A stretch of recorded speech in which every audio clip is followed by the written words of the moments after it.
two of college baseball's most successful programs and one of the nation's most storied rivalries resumes in the capital city of Columbia today as the 4th-ranked South Carolina Gamecocks and the 12th-ranked Clemson Tigers meet to settle the Palmetto Series. Welcome to sold-out Founders Park for the rubber game between South Carolina and Clemson here on the SEC Network. Hello, everybody. I am Birch Antley along with Trey Dyson. Trey, what a rivalry. South Carolina and Clemson, one of the nation's best. South Carolina getting the win at Clemson on Friday. Opportunistic, taking advantage of a couple of defensive miscues. Yesterday in Greenville, it was Clemson fearless at the plate, coming back to win.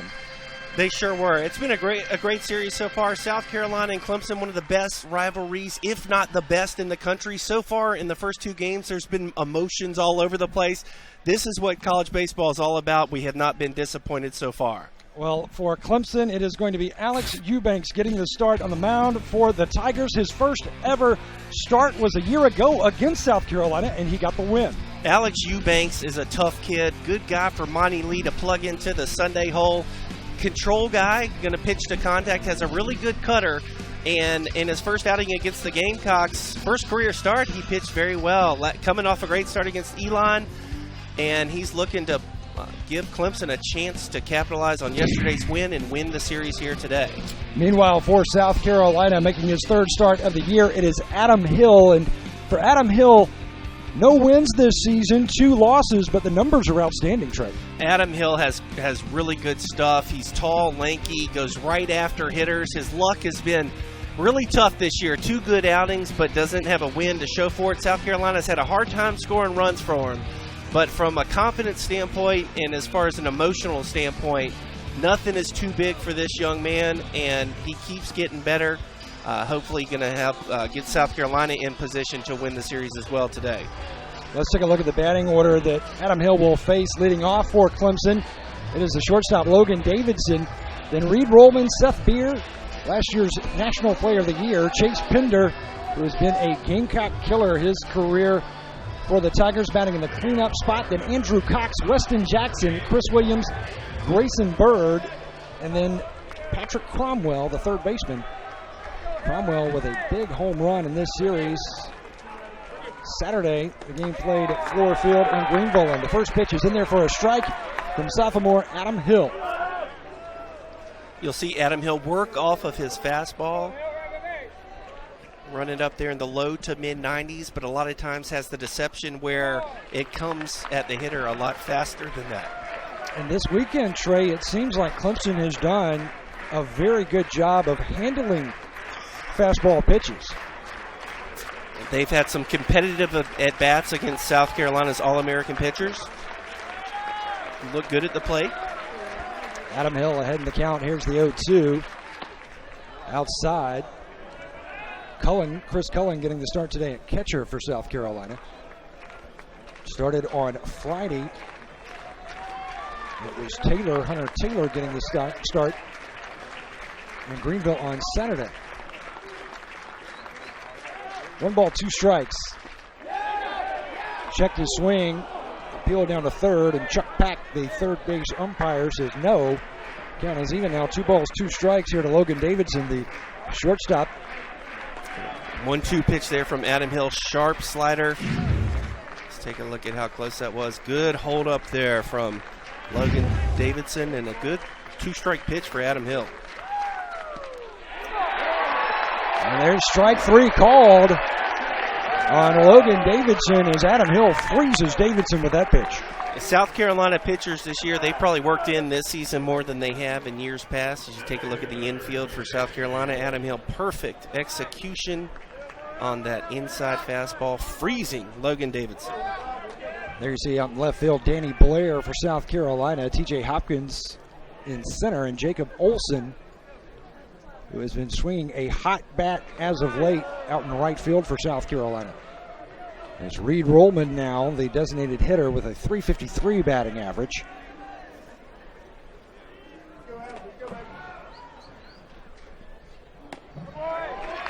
Pitch is inside for a strike. Great job right there. Home plate umpire Troy Fullwood. So far, the early results are in. Fullwood has commanded that strike zone and doing good things back there. Rollman sends one into right center, and drifting over is Hopkins, short of the track for out number 2.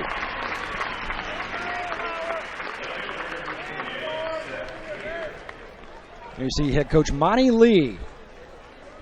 Second year as the Clemson head coach. 50 wins already, just 22 losses, and Monty Lee very familiar with this Palmetto Series, Trey Dyson, as he's a former coach under Ray Tanner when Coach Tanner was here at South Carolina. Yeah, talked to Monty Lee before the game here today. He's got just a sense of confidence about him, and had a very good post-game interview yesterday talking about toughness and attitude and competing, and good things are in store for Clemson under that man. Brings up Seth Beer now, the left fielder. 3 home runs this season for Beer. 1 in this series already. 8 RBIs on the season as Adam Hill fires that pitch for a strike.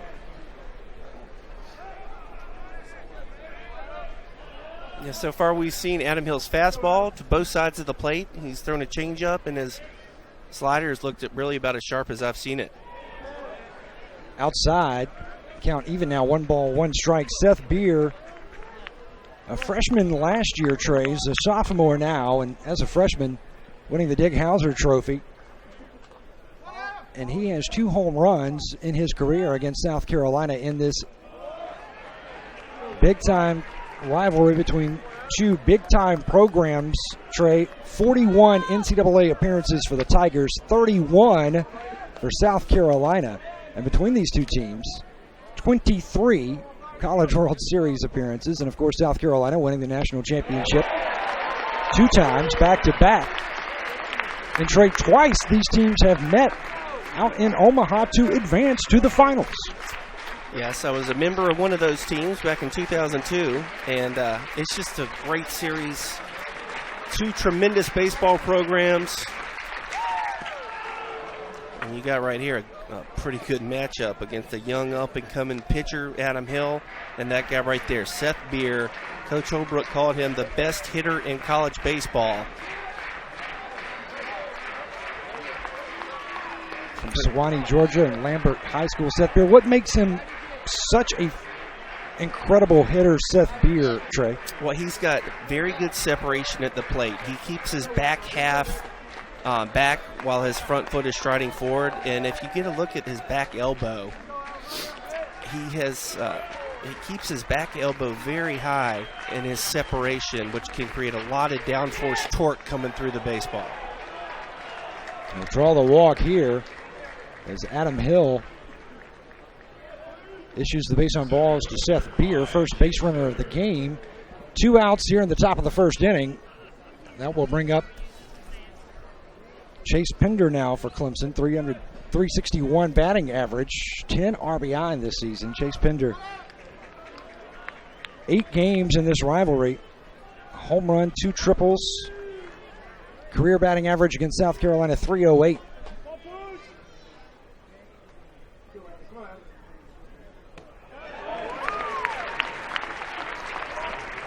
Adam Hill very sharp today, that breaking ball. We've seen him be able to command his fastball in his first 2 starts early on, but it's taken him a while to get his breaking ball / changeup going for him today. First inning, it seems like he's got all 3 pitches working. Pender 1 hit in this series so far this year. He is 1 for 6 at the plate. South Carolina winning 2-0 on Friday. Clark Schmidt with the win for South Carolina. Gamecocks had the lead in Greenville on Saturday until a big 7th inning by Clemson. And Clemson goes on to win. South Carolina tried to rally, though. Trey Dyson came up a run short. Troy Fullwood, the home plate umpire, calling that a ball, Trey. Yeah, probably his first miss today. Overall, done a good job. As a pitcher, you certainly want that called a strike. So 2 balls, 1 strike now to Chase Pender with Seth Beer on first. 2 outs here in the Clemson first.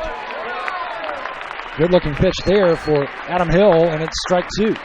Yes, Clemson has certainly had its struggles defensively, but they fought through it yesterday and came back for a series-tying victory, an emotional victory.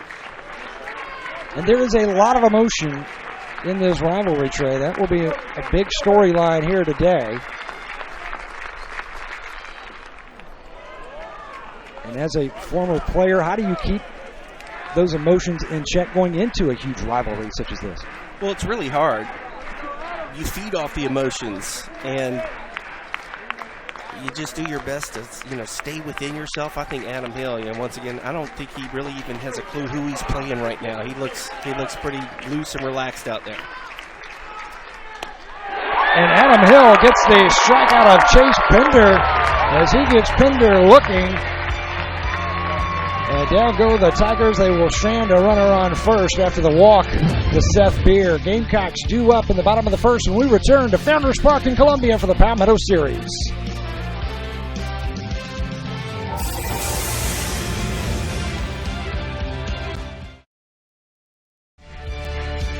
Founders Park in Columbia, South Carolina, as the Palmetto Series between the 12th-ranked Clemson Tigers and the 4th-ranked South Carolina Gamecocks resumes. Tied 1 win apiece. The Gamecocks taking game 1 on Friday night at Kingsmore in Clemson, and the Tigers rallying on Saturday in Greenville at Floor Field.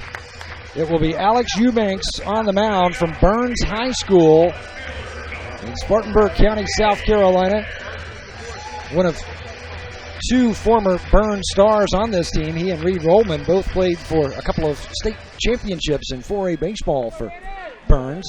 And it will be Danny Blair leading off for South Carolina, 2 for 5 this weekend against Clemson. First pitch outside for a ball.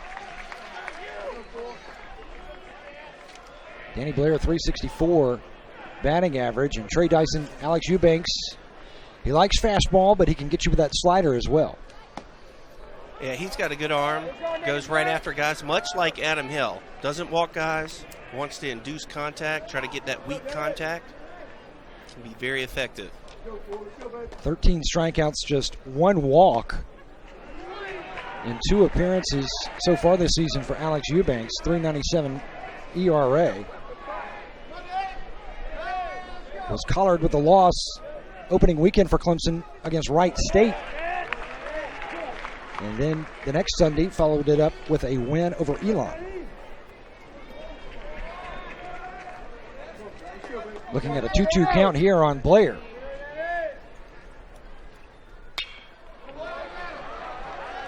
Both Eubanks and Adam Hill, very quick workers. They like to get it, get the signal from their catcher and go. And as a fan, you got to appreciate that.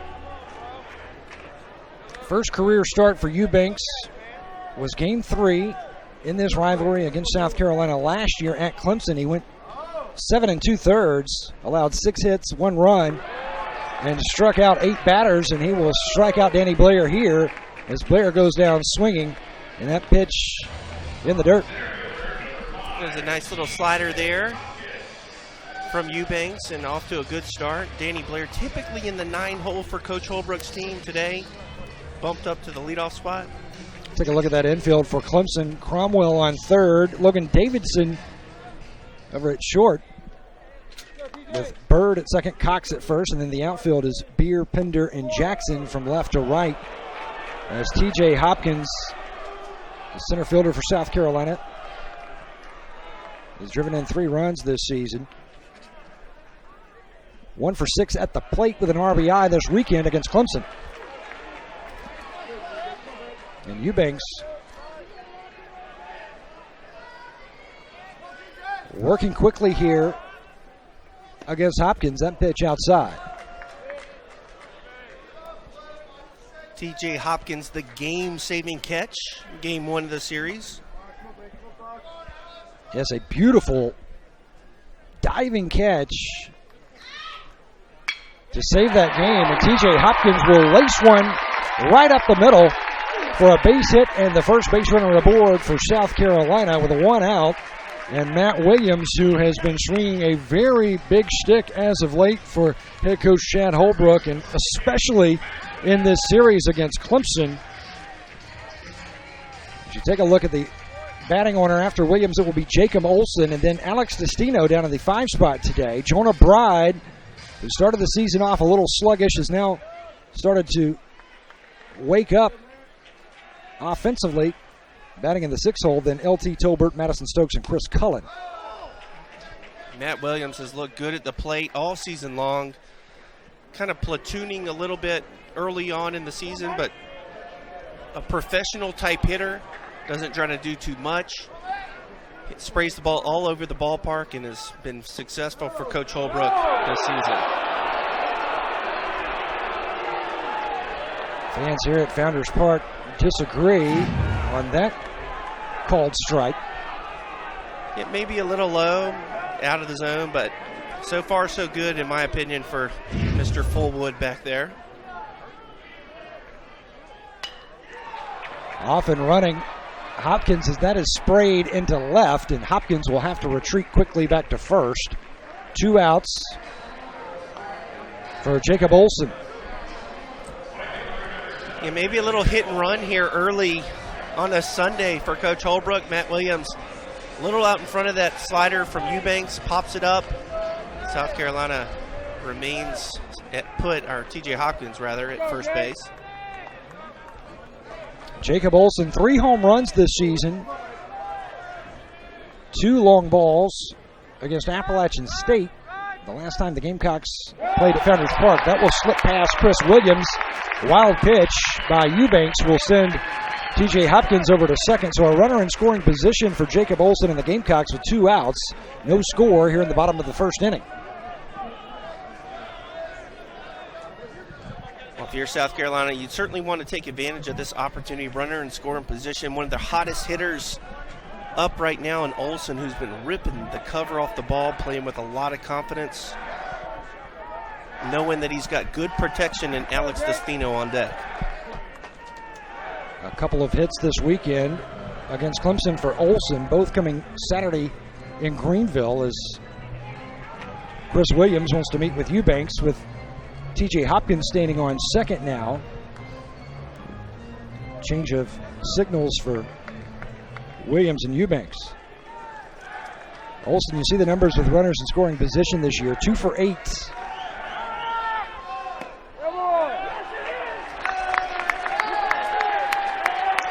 Balk called, Trey. Yeah, that's one of those situations where you'll see it every once in a while. They just say the pitcher doesn't come to a complete stop. Let's see if he does. I mean, I don't really see what they saw on that. Yeah, that was tough, as Eubanks appeared to have settled in, but Chuck Pack and the rest of the crew, Troy Fullwood, rather, is the home plate umpire. This Pack is on third, Greg Street at second, and Fred Cannon, the first base umpire today. 2 balls, 1 strike now to Jacob Olson with a runner on third. TJ Hopkins, who advanced to second on a wild pitch, moves over to third base due to a balk called on Eubanks. And it's evident right now that Eubanks is trying to stay away from Olson, knowing that first base is open. If you're Olson here, you probably got to think that Eubanks is not going to give in. You got to have a lot of discipline up there at the plate. 3 balls, 1 strike. Ooh, he got a great pitch to hit right there. Just a little too quick. I think Eubanks just missed his spot, missed right out over the plate, right down the middle. I don't think that's what he was trying to do, but he got away with it. And Olson just rolled over the top of that pitch, fouling it into the dirt. Now a full count. Payoff pops him up into the infield. First and second calling for it. And the first baseman, Andrew Cox, makes the grab. The Gamecocks pick up a hit off the bat of TJ Hopkins, but strand Hopkins on third. We will move to the second when we return to Columbia. No score here in the capital city between Clemson and South Carolina.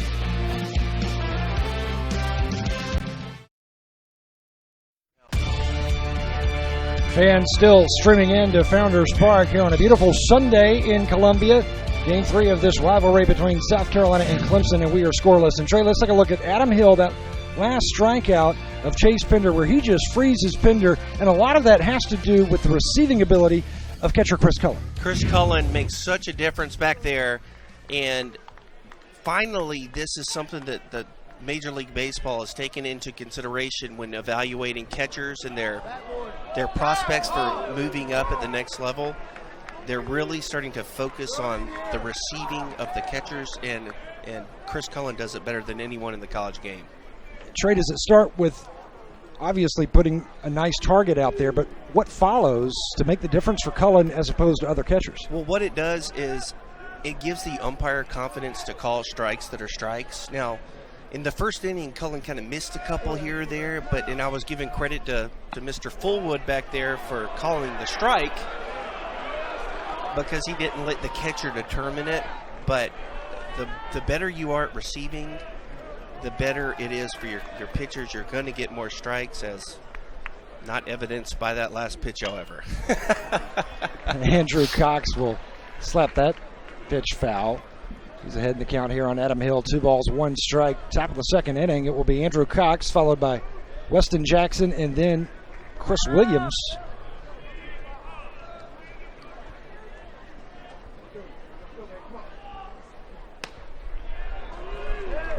That's another good pitch right there from Adam Hill. Yeah, typically a strike at the next level. A lot of times in college baseball, for whatever reason, when it gets, belt high, a little bit above the belt, they have a hard time calling it a strike. Hill behind in the count, 3-1. Runs it full now, 3 balls, 2 strikes as Andrew Cox appeared ready to trot down to first base, thinking he had drawn ball number 4. But even as something as simple as that last pitch, you get a good look at Chris Cullen, how he receives. 90 miles per hour for Adam Hill there. Count remains 3 balls, 2 strikes. Top of the second, scoreless in Columbia. Adam Hill, the sophomore, first ever appearance in this rivalry between South Carolina and Clemson. Second walk issued by Adam Hill now as Clemson has the leadoff batter aboard here in the second inning. Andrew Cox, the first baseman. That brings up Weston Jackson. That was a good bat right there from Mr. Andrew Cox, a senior. Looked in control the entire at bat. Didn't look like he was forcing the issue. Had some good takes in there and gets on base. Andrew Cox from Belton, South Carolina. Actually, he is a graduate student, Trey. Clemson has 3 on this roster.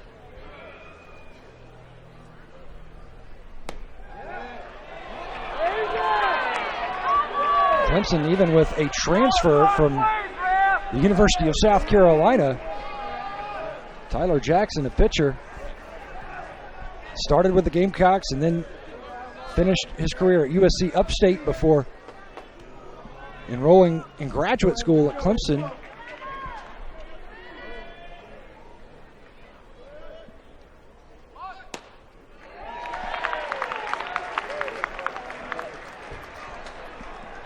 See Weston Jackson trying to move the runner there. Weston Jackson, very good athlete.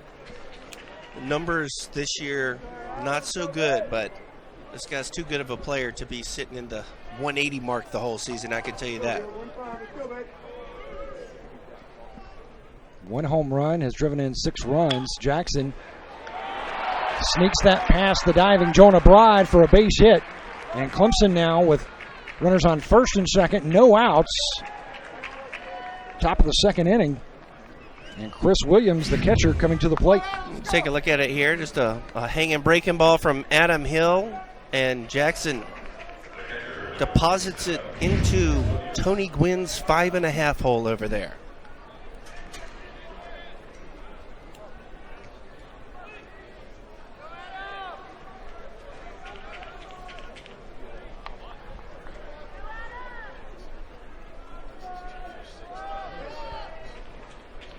Chris Williams getting the start today in place of Jolly. Robert Jolly started Friday and Saturday behind the dish. And that pitch is outside. And if you're Adam Hill, you just got to trust the process, trust your arm, trust your defense. You know, just got away with a mistake breaking ball to Weston Jackson. Got a ground ball. Be confident in your stuff. Try to get another ground ball right here. Gamecock infield looking for a double play. South Carolina has pulled 7 double plays this season.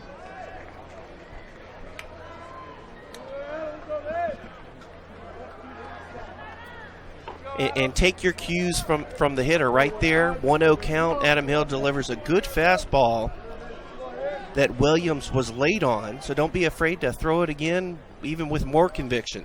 You saw that graphic on your screen. 2 for 16 is Clemson in this series this weekend with runners in scoring position. Even though the Tigers put up 8 runs to beat the Gamecocks yesterday. 33 pitches now for Adam Hill. He's ahead of Chris Williams here. 1 ball, 2 strikes. Nobody out with 2 base runners aboard for the Tigers.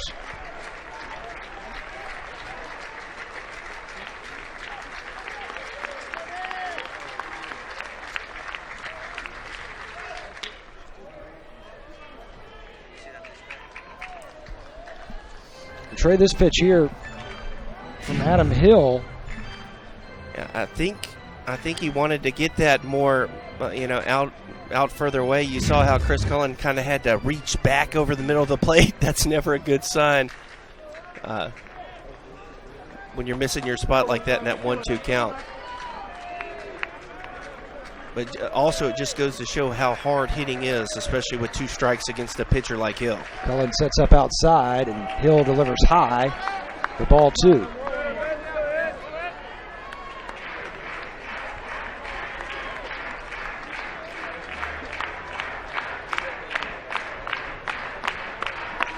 Outside again, Trey. I would be a fan of just throwing it down the middle, let it run arm side, just try to deliver a good quality pitch. 2-2, it's an action count. You want to get yourself a ground ball right here. And he gets the punch out. 3rd strikeout of the day for Adam Hill. All 3 strikeouts on these Tiger batters. He is frozen. Or started a little outside, let it run back right over that outer black. Throw a perfect pitch. Get yourself a strikeout. Nice execution right there from Adam Hill. 3 strikeouts for Adam Hill, all 3. The Clemson batter striking out looking. Now 1 out. Runners on first and second. Batting in the 8 hole is Grayson Bird. Double play opportunity. Toss to short, and Madison Stokes fires over to Matt Williams. And down go the Tigers as Adam Hill induces an inning-ending double play. We are scoreless in Columbia, South Carolina. Due up when we return to Founders Park right after this.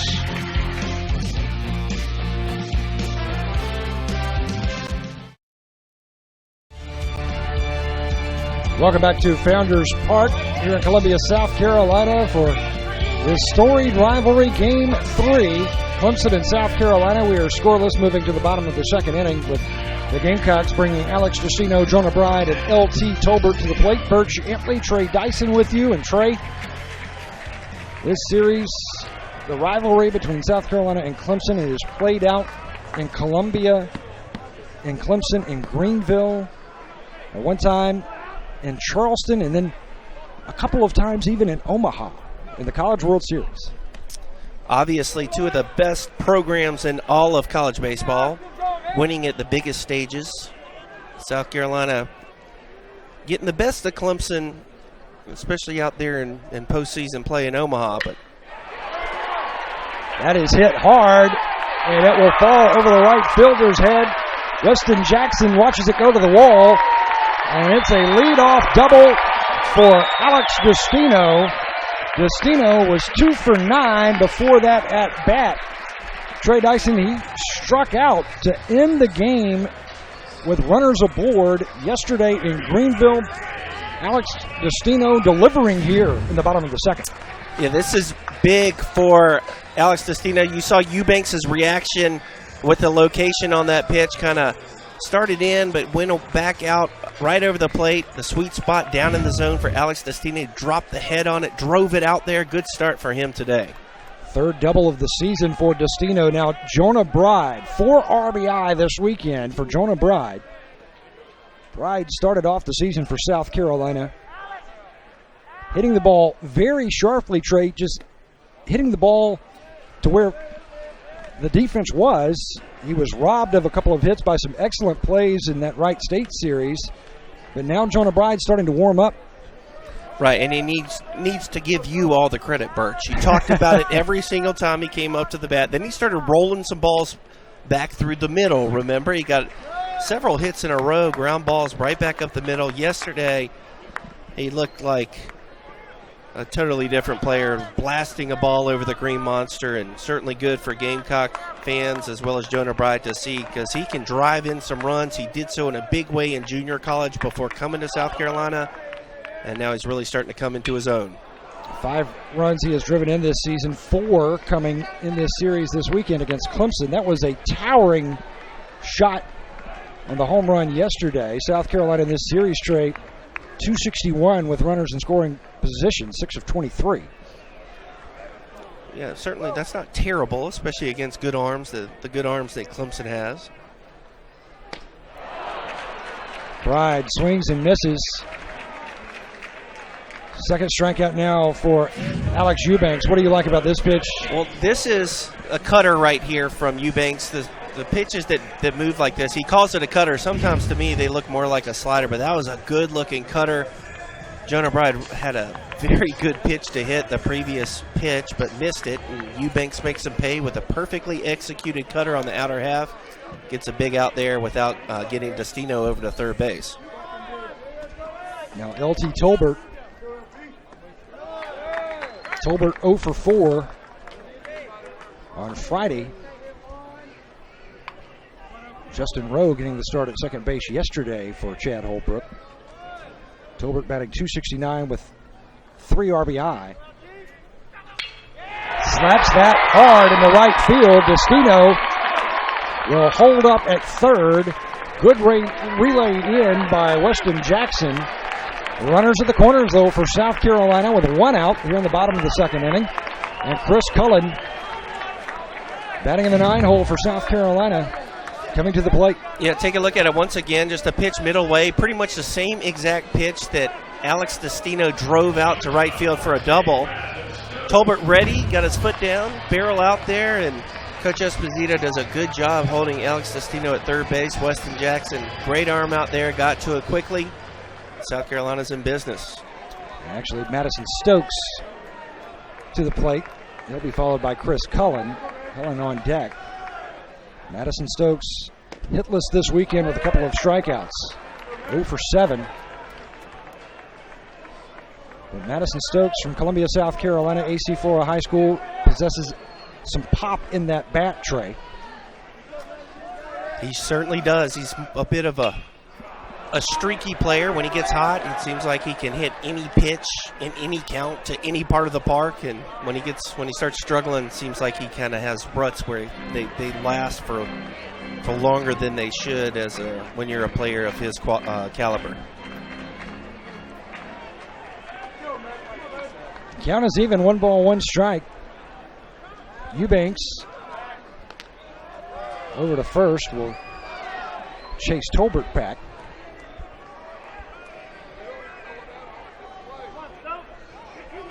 There you see Andrew Cox, the first baseman, holding Tolbert at first. Destino at third after the leadoff double. That pitch is outside. Yeah, and you take a look at Chris Williams right there behind the plate for Clemson. Very good receiver in his own right.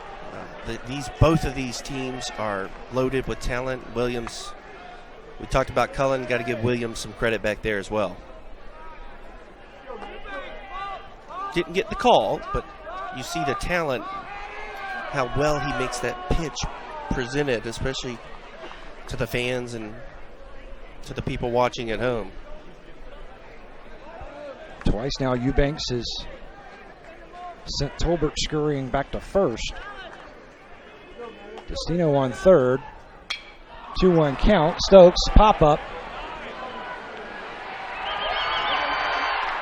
And that is too shallow for Destino to tag up. So a good pitch there, Trey, for Eubanks to induce the pop-up that does not allow Destino to tag from third. Right, well, South Carolina situational hitting so far this inning. They're 0 for 2. Got a runner on second base, nobody out. Jonah Bryant unable to move him to third. Then they got a runner on third, less than 2 outs. And Madison Stokes unable to drive him home. That was a 2-1 count, a hitter's count. Eubanks throws it middle. It ends up away with a cut. And Madison Stokes unable to stay on it long enough. Chris Cullen looking for his first hit of the weekend. Drills that deep to left field to the wall, but right into the glove of Seth Beer as that was knocked down at the warning track. Cullen gives it a go, but South Carolina strands a pair as Eubanks works out of the jam. Scoreless in Columbia, heading to the third. Bringing you right into Founders Park here in Columbia, South Carolina. Grab a seat, sit down, and enjoy one of the best rivalries in all of college baseball. South Carolina and Clemson.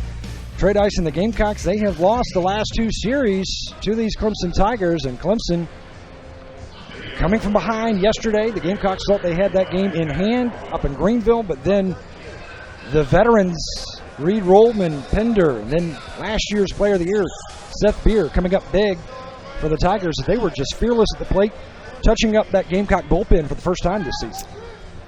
They sure did, and South Carolina was on a mission this year to do something special for Gamecock fans. Clemson has certainly had the upper hand against South Carolina in football over the past couple years, and as a baseball player, a former player who played in this series, you take a lot of pride in trying to be that team for your fans to look up to. And Clemson, they had a really solid emotional victory yesterday, and they're certainly not going to just let Carolina have this. Patrick Cromwell leading off the third for Clemson, and Cromwell,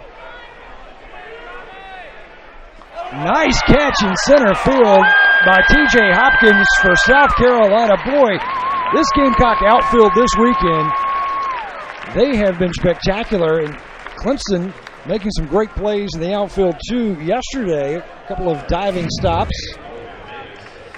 Yeah, you see that right there. Cromwell hitting a bomb yesterday. T.J. Hopkins, from what I've seen so far early in his career, much better going back on balls than he is at coming in. It seems like he just reads them so much better. Tremendous play. Looked like he may have been grabbing that left knee a little bit. Hopefully everything's okay with him. T.J. Hopkins doing his best Jackie Bradley Jr. impersonation. Although JBJ made those look somewhat easier. Trey Dyson, you were talking about the emotion in this rivalry and Clemson winning the last 2 series. And then you bring up the point about Clemson winning the national championship in football this year. And actually the baseball team Friday night, Doug Kingsmore in Clemson, they brought out the national championship football, holding it up in the air, huddling around that football before breaking the huddle and hitting the field. And I think some Gamecock players may have taken notice. Well, yeah, of course. But if you're Clemson, Coach Monty Lee, hey, if we won the national championship in football, I would have done the same thing. I mean, I love emotion in college baseball. Davidson skies one to Danny Blair in left, and 2 outs quickly now here in the third.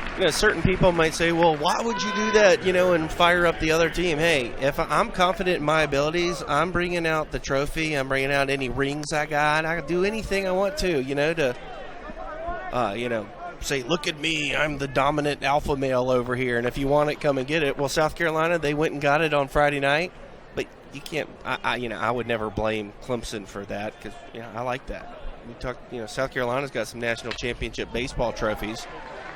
they could have brought them out today and said, hey, look at us. But I don't think they did, which was probably that the would have smart been thing. a But different story. It would have been fun.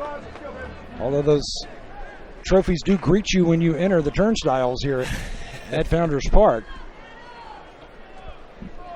So now Reed Rollman, designated hitter, flew out to center field, and T.J. Hopkins his first at bat.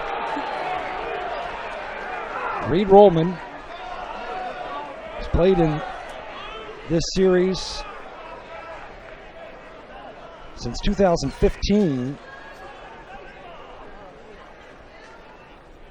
Yeah, good kid, Reed Rollman, hard worker.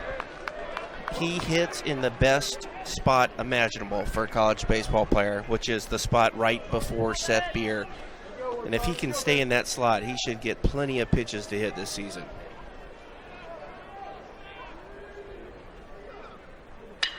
(2-1) return to sender as Adam Hill had to jump out quickly, and Reed Rollman with a 2-out single, standing on first. Yeah, just does a good job timing that up, looking for something middle away right there from Adam Hill. He gets it, doesn't miss it. Now the base runner for the most feared hitter in college baseball. So Seth Beer, who walked his last at-bat, what is the strategy here, Trey, for Adam Hill with 2 outs and a runner on first and Reed Rollman?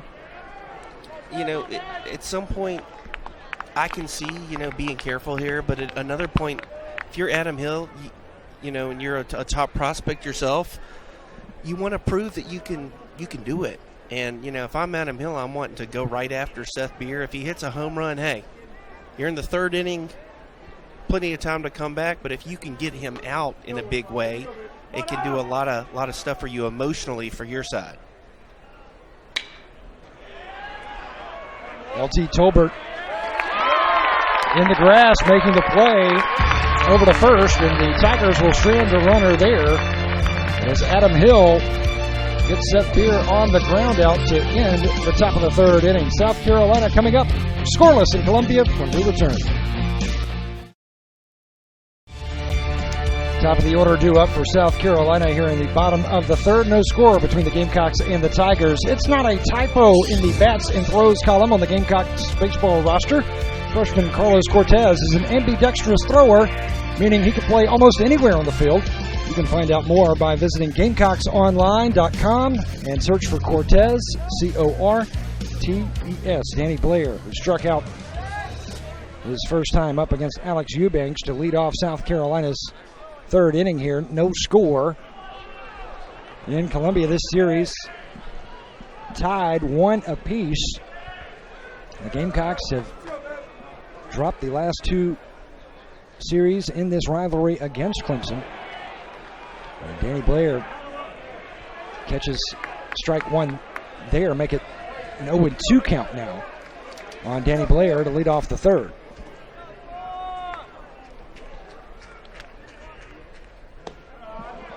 Outside for a ball. Chad Holbrook still experimenting with the lineup.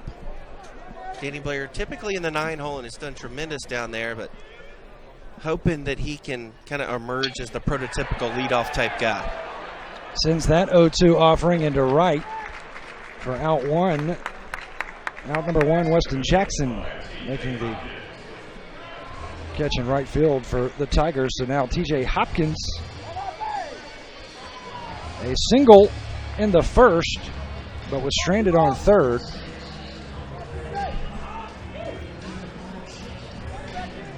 Hopkins with a nice catch out in center field to rob a hit last inning for the Tigers. And a quality at bat, his first at bat, right back up the middle. A couple good defensive plays this series for T.J. Hopkins. Prevented Patrick Cromwell from picking up what appeared to have been a leadoff single, possibly even a double, but tracking it down and making a nice catch at the wall was Hopkins.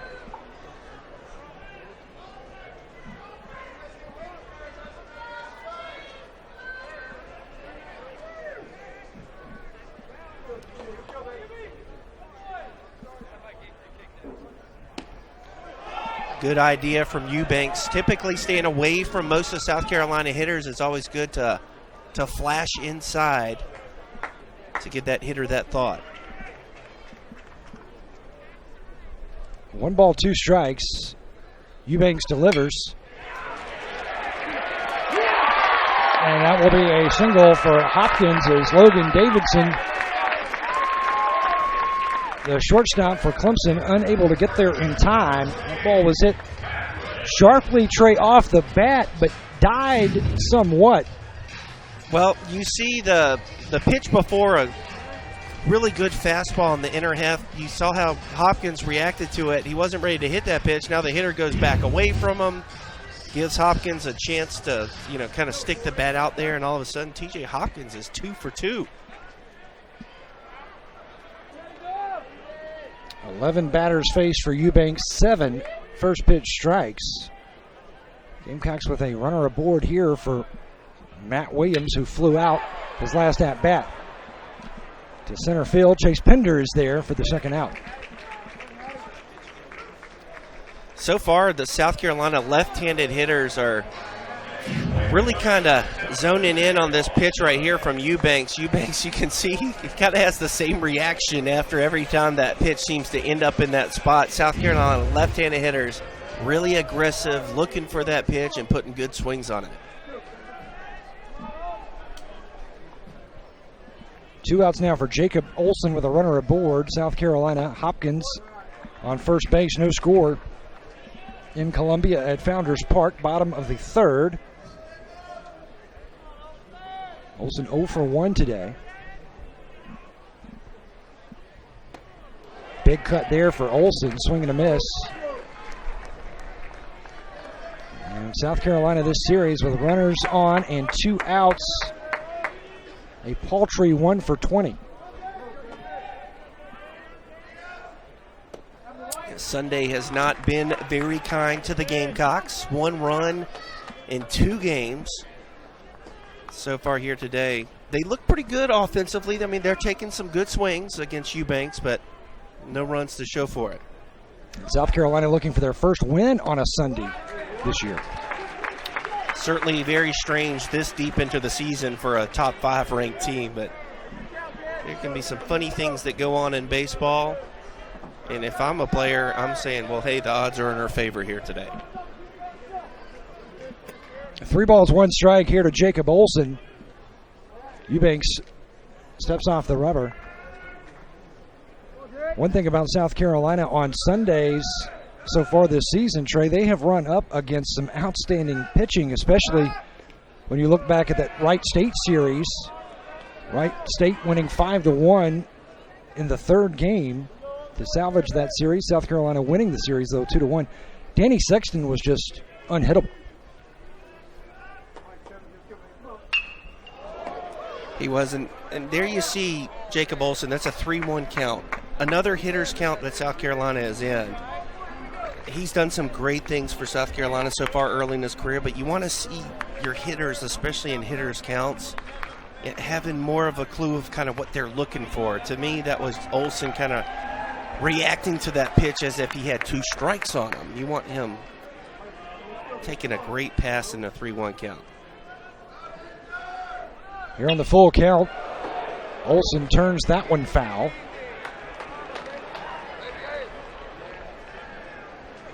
Jacob Olson, the sophomore out of Monroe, Georgia, in Monroe Area High School.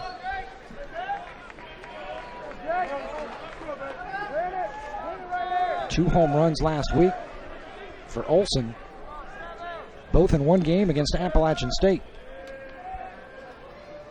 And he's not the traditional type, hitter. He can hit bad balls. He's very aggressive at the plate. So I don't want to act like I'm being too critical on the young man since he's done so well. Inside at the belt. And Eubanks, that's just his 2nd walk of the season that he has issued here in his 3rd appearance of 2017. And now South Carolina with a couple on board for Alex Destino. And Destino tattooed a stand-up double into right center his last at bat.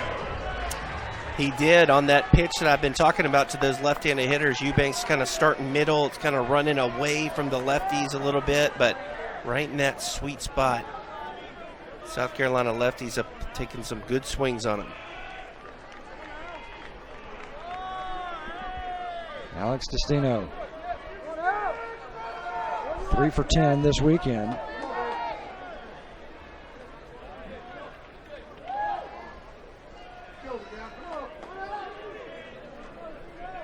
That's that season average at 310. Takes that pitch outside for a strike, as it just dotted that outside edge. Runners in scoring position for Destino. 5 hits for Alex. I think Eubanks could be a little bit more effective, especially against left-handed hitters, if he were to change eye level a little bit more. Trey, you see the pitch count here. 50 pitches thrown. Eubanks, 31 strikes, 19 balls. Working against Alex Destino here, and Destino dribbles one that will roll just foul. Wow, that was close. Eubanks, I think Eubanks felt like he made that play in time.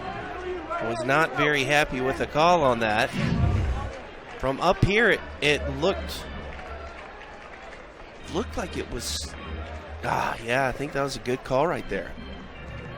My eyes aren't the best in the world, but you agree, Bert? I have to agree. I think Fred Cannon, first base umpire, and then Troy Fullwood, the home plate umpire. That's the right call there. 1 ball, 2 strikes, 2 outs here in the Gamecocks' third. And the runners will move 90 feet forward as third base now occupied by TJ Hopkins, and darting over to second, Jacob Olson. So Alex Destino with 2 runners in scoring position now for the Gamecocks.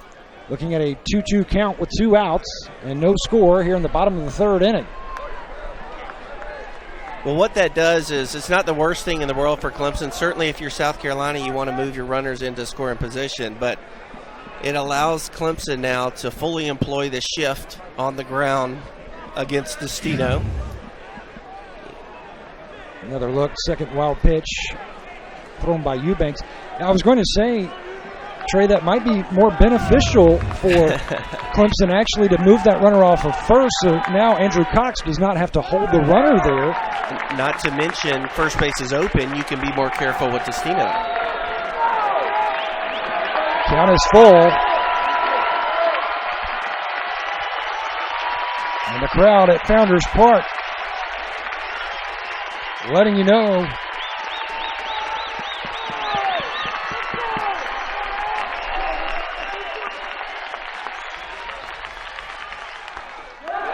in the dirt, and that will score a run as it gets past Chris Williams. Destino draws the walk, and coming in to score for South Carolina, who leads 1-0, TJ Hopkins. 3 wild pitches, and the last 2, Trey Dyson, were the most costly for Alex Eubanks. Yep, they certainly were. Obviously trying to be a little bit more careful. Throwing a perfect pitch right there. That time it gets away from Williams. South Carolina able to score a run. If you're Alex Destino and you're in that situation again, though, you want to hustle out of the box. Get down to first base quickly, because you're in that first and third situation again. A good runner on third. You never know. You might get the catcher throwing the ball into center field if you get down to first quickly. Act like you're going to second. Back-to-back walks for Alex Eubanks. Had only walked 1 batter coming in to this weekend, and now he faces Jonah Bride, who is 2 for 8 in this series with 4 runs driven in. Jonah Bride, a victim of a couple of tough pitches there from Eubanks. 2 pitches that are pretty much impossible to hit, and now he's 0-2. Bride struck out in the second. Runners on the corners here for South Carolina. They lead 1-0. To second, chance for Grayson Bird, and he makes the play over to first. And the Gamecocks will strand a pair to end the third inning, but South Carolina taking advantage of a couple of wild pitches from Alex Eubanks, bringing TJ Hopkins in to score, lead 1-0. The 12th-ranked Clemson Tigers, the 4th-ranked South Carolina Gamecocks, moving into the top of the 4th here in Columbia.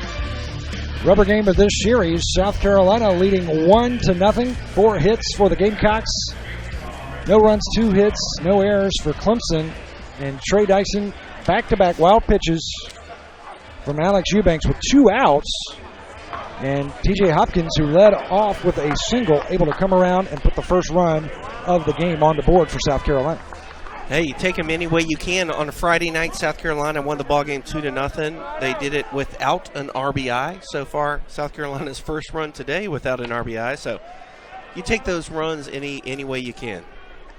Middle of the order here for Clemson, Chase Pender, Andrew Cox, and then the right fielder Weston Jackson. Popped up but out of play.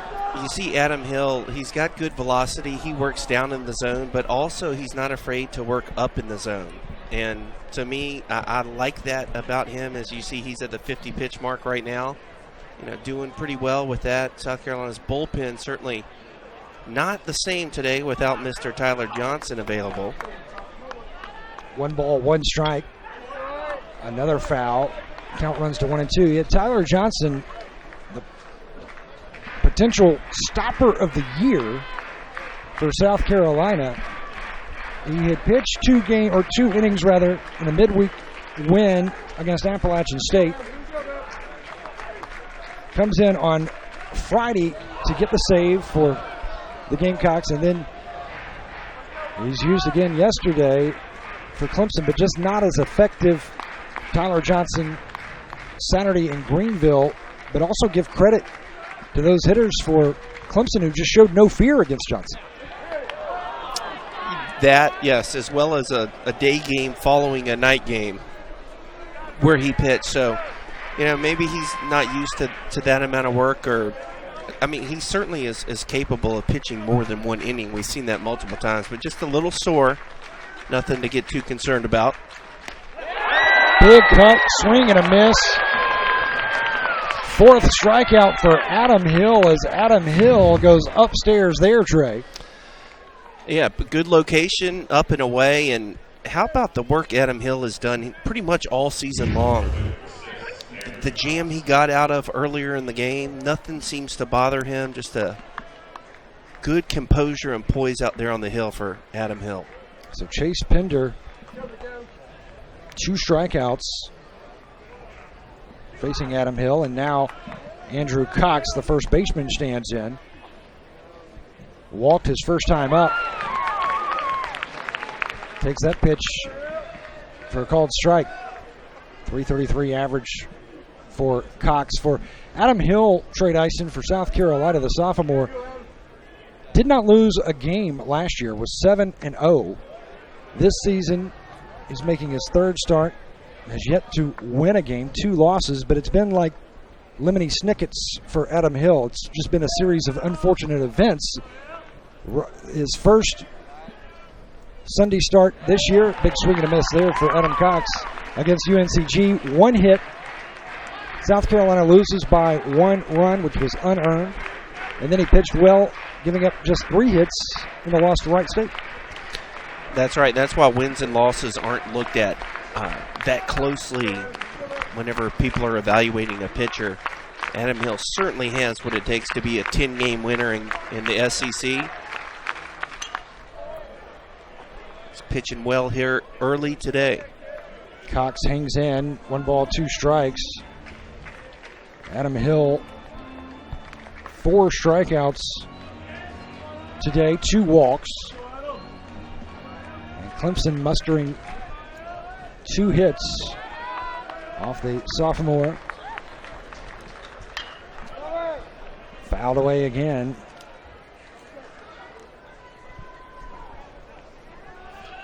Andrew Cox has seen a lot of pitches in his 2 at-bats here today. One of the reasons why Adam Hill's up to 59 pitches already.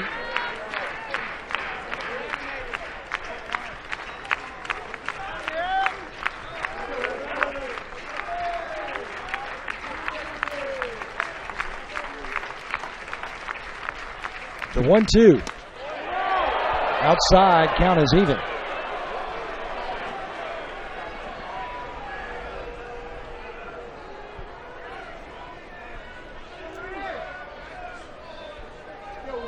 .60 pitches thrown now for Adam Hill.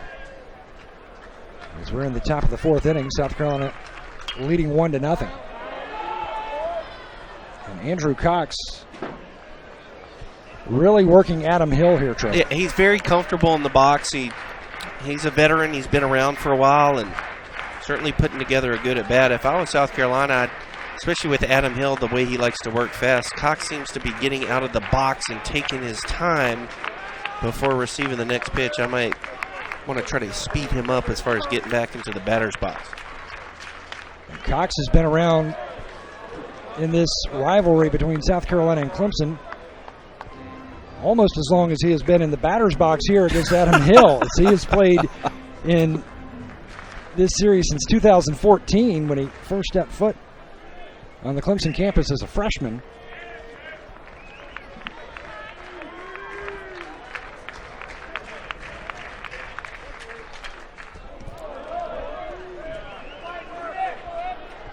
Another foul, and we go 2-2 again with 1 out, nobody aboard. 10th pitch of this at-bat, Trey. Yeah, it's a never-ending story. Quality stuff from Cox. We talked about no Tyler Johnson today means someone is certainly going to have to step up late in the game for South Carolina out of the bullpen.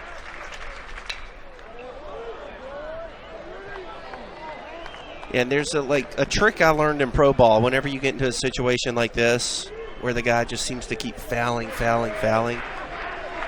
you've got to do something to change the momentum. He gets in the box, you're up there ready to pitch, and you do the same thing over and over again. It makes the hitter feel very comfortable. Adam Hill needs to do something to kind of switch up right now, whether it be stepping off the mound, rolling the ball back to the catcher to get a new baseball. You can't just do the same thing again and again and think you're going to get a different result. The equivalent of icing the kicker. Yeah, or just throwing a wrinkle into something. And that is hit hard into left field, and that is out of here. A home run off the bat of Andrew Cox to tie this game 1-1. Andrew Cox battling against Adam Hill. Had fouled off 6 consecutive pitches before he finds one that he wants and unloads into left. And we are tied 1 apiece now with 1 out here in the top of the 4th. First home run allowed by Adam Hill this year. Wow, just a tremendous at-bat. Let's take a look at it. He's feeling really comfortable in there. Got a pitch out and away. Really the first ball up in the zone that Adam Hill's been hit hard with. And that ball carried a long way out there to left field. Great at-bat from that young man, Mr. Cox. First home run of the season for Andrew Cox. Huge at-bat for Cox. And what can that do to a young pitcher's mentality, Trey? Well, to a lot of young pitchers, it could really rattle them. For Adam Hill, like we talk about all the time, nothing seems to bother him. You see, he's right back at the next guy, and 0-2 count, so good stuff from Adam Hill, getting right back at it. Adam Hill has thrown 21 pitches now this inning. Facing his third batter, Weston Jackson, with 1 out. Andrew Cox with the solo home run to left field.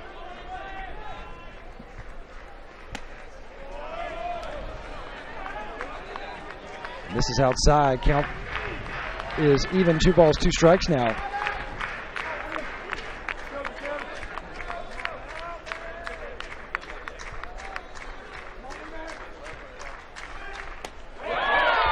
Swing and a miss, and down goes Weston Jackson. Strikeout number 5 for Adam Hill for South Carolina. 2 outs now, and Chris Williams to the plate.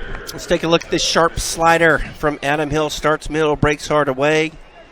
Good bounce back from Adam Hill to recuperate from what Andrew Cox did to him earlier. So Pender and Jackson go down swinging here in the 4th, and now Chris Williams, the catcher, lines one into left center for a base hit with 2 outs. The Tigers with a runner aboard now for Grayson Bird, who hit into the inning-ending double play, 4-6-3, back in the 2nd. Williams gets a breaking ball, kind of right down the middle, kind of almost like a flip-me-over type 0-0 pitch from Adam Hill. A lot of times you'll see the hitters take that. Williams ready for it, put a good swing on it, nice base hit single. Man, that was a good pitch from Adam Hill and a good job from Chris Cullen, but did not get the call.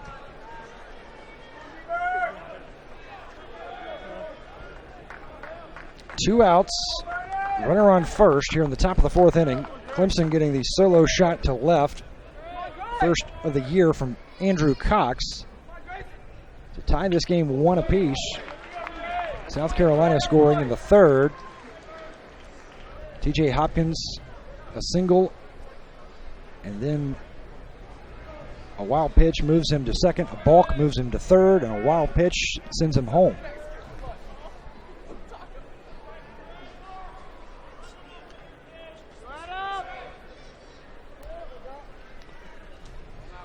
One runner going, and Adam Hill will hit the batter, Grayson Bird.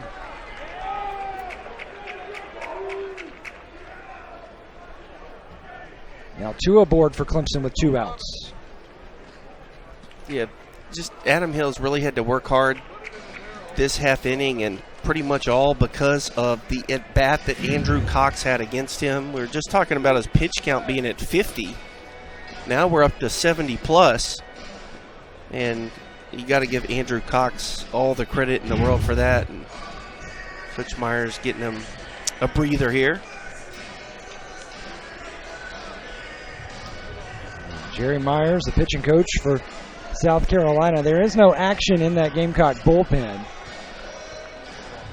25 pitches this inning, Trey? 25 pitches this inning. I think Andrew Cox had 12 of them, 12 or 13 himself. A lot of times you'll see guys have those long at-bats but not really get anything out of it. Andrew Cox, not only did he have the great at-bat with the pitches, but he sent an opposite field bomb to tie up the game. Right after you made the suggestion to add a wrinkle, and the wrinkle didn't happen, yeah. But the wave over the wall certainly did. Is a little learning lesson maybe from Trey Dyson to Adam Hill. We'll see.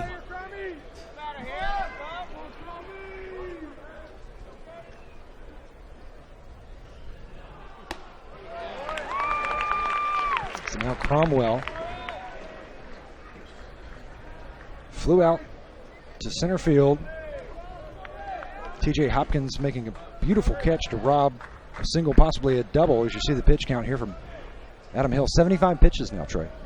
Is that a concern here in the top of the 4th? Well, as a Gamecock, fan, maybe you would think that. South Carolina has more than capable arms in the bullpen, even without Tyler Johnson. You're certainly going to need to score more than 1 run, but to me, it's an opportunity for those guys out there in the bullpen to make a name for themselves. Foul tip. 1 ball, 2 strikes now. Adam Hill ahead. And Patrick Cromwell, the 3rd baseman. They put a good swing on an Adam Hill pitch his last at bat. TJ Hopkins, a tremendous play out there on him.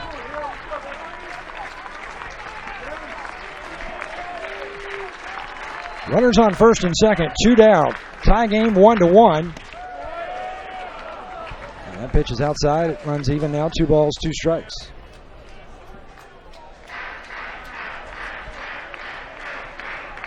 Cromwell, the junior college transfer out of California, in Costa Mesa. Adam Hill, the sophomore, who grew up in the shadow of Tillman Hall and Clemson University at Anderson, South Carolina, went to T.L. Hanna High School.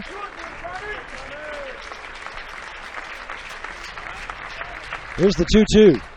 Upstairs, it's full now. 3 balls, 2 strikes with runners on first and second. If you saw Cullen before that pitch, I think they had the right idea. They were trying to come in to Cromwell, but Hill laboring a bit this half inning. Harder for him to hit his location and missed up and away. 5th Clemson batter now to take Adam Hill to a full count. And Adam Hill, with the payoff, gets Cromwell swinging for his 6th strikeout of the game. But Clemson answering in the 4th, a solo shot to left from Andrew Cox ties it 1-1 as we move to the bottom of the 4th. Welcome back to Columbia, South Carolina. Adam Hill throwing 32 pitches in the 4th inning to 6 Clemson batters. A solo shot by Andrew Cox into left field ties this game 1 apiece. And Clemson with 4 hits. South Carolina 4 as well. And the Gamecocks sending the second baseman L.T. Tolbert to the plate. So the bottom of the order, 7, 8, and 9 here for South Carolina.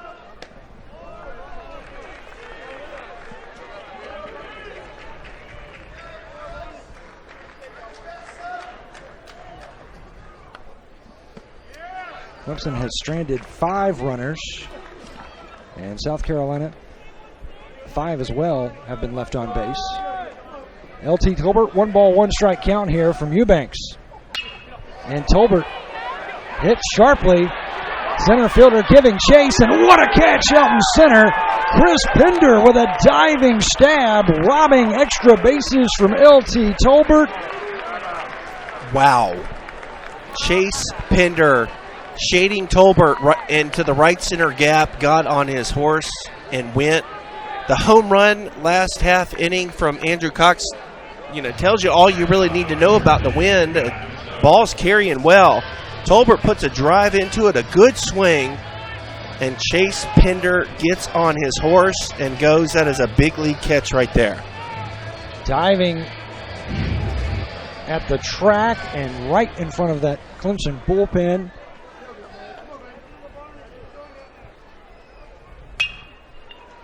Stokes over to short.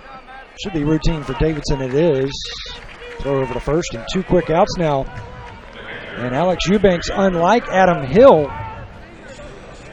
having to throw just a couple of pitches here in the bottom of the 4th inning as South Carolina jumping on the first pitches that they see. Yeah, Eubanks has stuff that it's probably easier to put into play than Adam Hill, more of a power-type pitcher. So Eubanks able to get some easy outs, but also whenever you're aided by a play like Pender, it just gives you so much more confidence to go directly at those hitters just like he did in Madison Stokes. Chris Cullen now, who is 0 for 4 this weekend in his 2nd game of the series, did not play Saturday. With 2 outs. Here's the 1-1. In there for strike 2.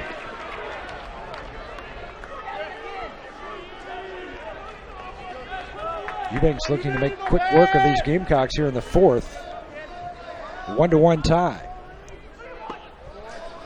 He's getting the benefit of a few calls here, especially out away from right-handed batters, but give him credit for continually being able to hit that spot. In the dirt on the 2-2. And Chris Cullen runs the count full now. 3 balls, 2 strikes with 2 outs. Bases empty. Here in the South Carolina 4th. 66 pitches now for Alex Eubanks.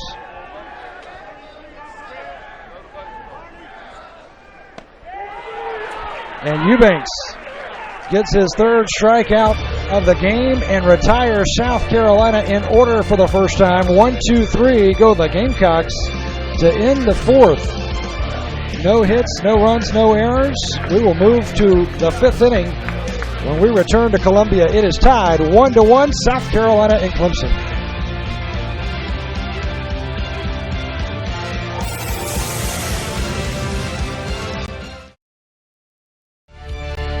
Alex Eubanks for Clemson, the starting pitcher today, getting the Gamecocks down 1-2-3. First time he retires South Carolina in order in the fourth. He gets some help from his center fielder Chase Pender, but then some good decisions made by Alex Eubanks pitching to Chris Cullen to end that inning, getting Cullen to strike out. He had a tremendous sequence there to Chris Cullen, working him away, and then freezing him in. A perfectly executed fastball, just his best inning, and Adam Hill looking to bear down right here. Most likely, you would think this might be getting close to Adam Hill's last inning for sure, considering the pitch count. I saw that graphic, inning by inning. 32 thrown for Adam Hill in the fourth. Here in the fifth, he will face the Clemson top of the order, Davidson, Rollman, and Beer. Davidson 0 for 2 today, a strikeout and a flyout. So contrasting numbers in the pitch count for Adam Hill and Alex Eubanks. And over the past couple of pitches, those borderline pitches have really not gone Adam Hill's way. There's a perfect example of one right there. For whatever reason, I think it might be a little bit harder for home plate umpire Troy Fullwood to kind of pick up those spots as to where they're crossing the plate from Adam Hill. Hill comes back, gets the foul, so ahead in the count is Adam Hill, the sophomore. 1 ball, 2 strikes here on Logan Davidson, a freshman out of Charlotte. Beautiful pitch from Adam Hill there to freeze Logan Davidson. Second time Davidson has struck out, and that is strikeout number 7 for Hill. Adam Hill pretty much has had all 3 pitches today. Fastball in and out. Changeup's been working well. And that breaking ball has been a good pitch for him today. Good way for him to start the top of the fifth. Anytime Seth Beer's in the hole, that leadoff guy is really important. It's always important, but certainly whenever you're facing Clemson. That breaking pitch thrown by Adam Hill to freeze Logan Davidson for the second time today. Really had some bend to it. Now he has Rollman in an even count, 1 ball, 1 strike. Rollman with a single into center field, his last at bat. Flew out to Hopkins in center, his first plate appearance. Yeah, I mean, so far it's early, but after that laboring fourth inning for Adam Hill, I would have thought you would have kind of seen a progression down this half inning. But so far here early in the top of the fifth, the ball is coming out of his hand better than maybe it has all day long. Reed Rollman from Burns High School played with Alex Eubanks on 2 Burns teams that went to state championships. And that time, that was Burns essentially being Clemson's junior varsity squad as Rollman laces another single into center. He's got 2 hits today. Trey Dyson, those 2 teams that played for the state championship for Burns, you had Reed Rollman, Alex Eubanks, Daniel Gossett, and Stephen Duggar all playing for Burns. Wow. All eventually becoming big stars at Clemson. And then Alex Cunningham also played on that team, who pitched in the College World Series and the national championship for Coastal Carolina. That's a pretty good high school roster there for you. Nice at bat for Reed Rollman. Gets into a good count, doesn't try to do too much. Gets a ball out away from him, smokes it back up the middle. So 1 out here for Seth Beer. A walk and a ground out. Beer batting .242 on the year with 3 home runs. But that on-base percentage close to .500.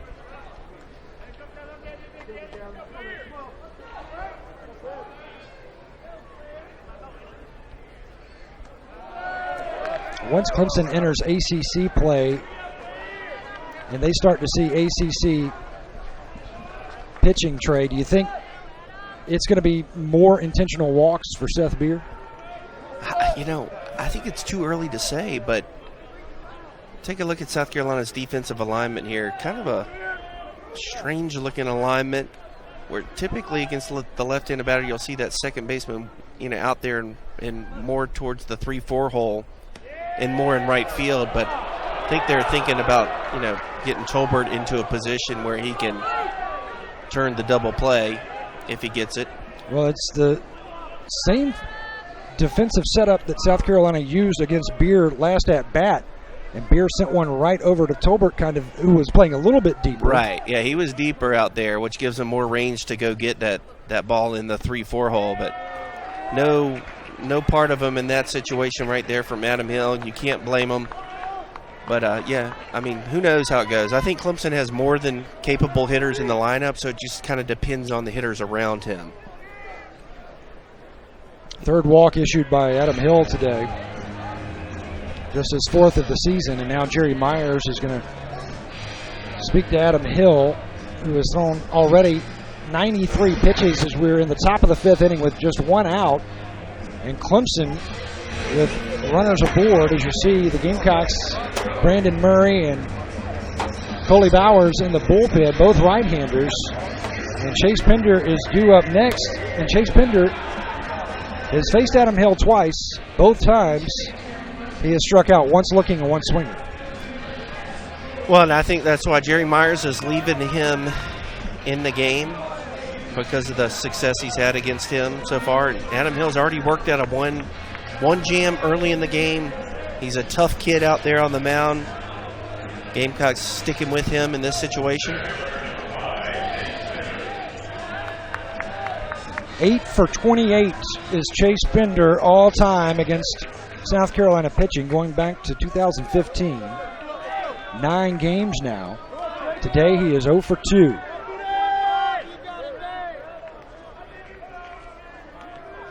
A couple of triples and a home run against South Carolina pitching in his career. Pender, a little looper. LT Tolbert with a catch, a chance to double up the runner at first, and he does just that as Tolbert with the double play to end the fifth inning, and Adam Hill gets out of the jam. Tigers strand a couple of runners. We move to the bottom of the fifth, still tied 1-1.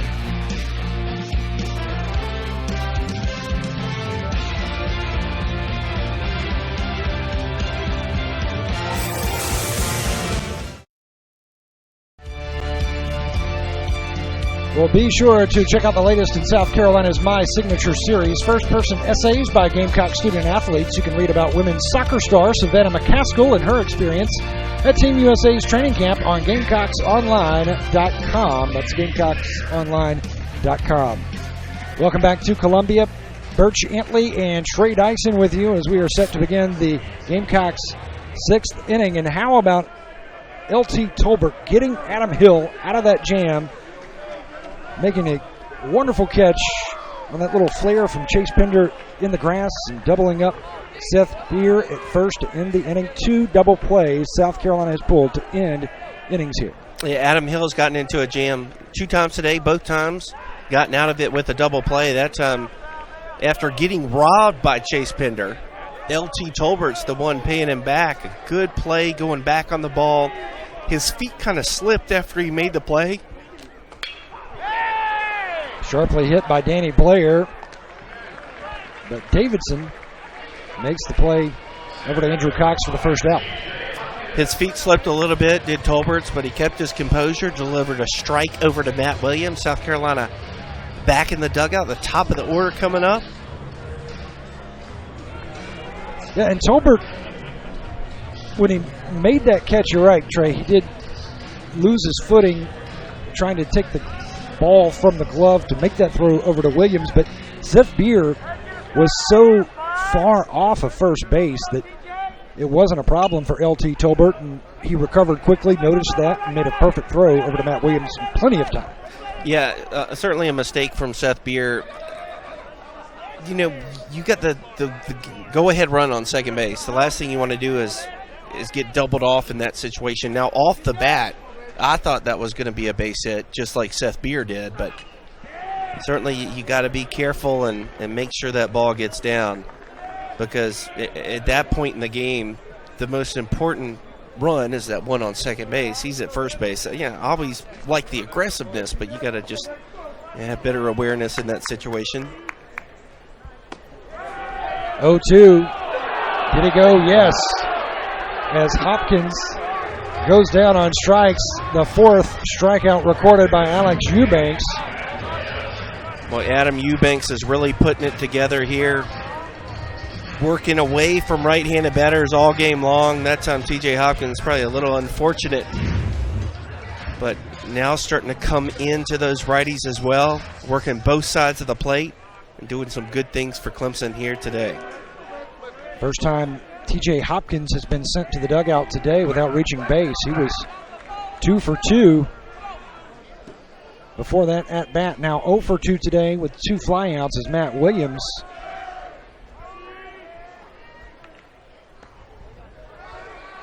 Eubanks misses low. And to these lefties, Matt Williams, Alex Destino, LT Tolbert, Eubanks has dropped some balls down in the zone. He's feeling it right now, Eubanks is. He's throwing the ball with more conviction, with more confidence. For example, that cutter slider, whatever he calls it, that he threw right there, you know, a little bit different, you know, zip on the ball right there. You can tell he's feeling great out there. 1 ball, 2 strikes with 2 outs. Just missed. And, you know, once again, working in and out. Earlier today, he was mostly just working one side of the plate, away to the lefties and pretty much away to the righties. But over the past couple of innings, he's been working both sides and even worked up in the zone. That last at bat to TJ Hopkins. Now the count is full. 3 balls, 2 strikes here to Williams. Alex Eubanks put the Gamecocks down in order in the 4th. Trying to repeat that here, but loses Matt Williams. Second base on balls allowed today, and just the 3rd walk delivered this season by Alex Eubanks, and the Gamecocks have a runner aboard with Jacob Olson at the plate. And Matt Williams gives his best Andrew Cox impersonation right there. Williams, much like Cox for Clemson, a veteran player, quality at bats, and, you know, working Eubanks, getting him out of that groove that he was in. And getting a chance to bring up a guy like Olson, who's been ripping the cover off the ball, to hit with a runner on base. 3 home runs this year, 7 brought home, but he's 0 for 1 today. Hit the ball well in Greenville against Clemson pitching on Saturday. He's had that pitch right there, that middle end pitch from Eubanks several times here today. He's unable to really get a good aggressive swing and unable to kind of get his hips through that on time to square that pitch up. Over to first, Williams. Very conservative lead. Take a look at this pitch right here I'm talking about. Pretty much a really good pitch to hit. Olson's had a couple of them today. Unable to make Eubanks pay for any of the mistakes to him so far.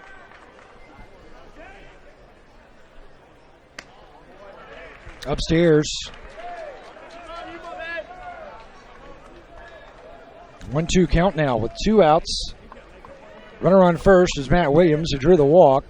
Tie game, South Carolina 1, Clemson 1.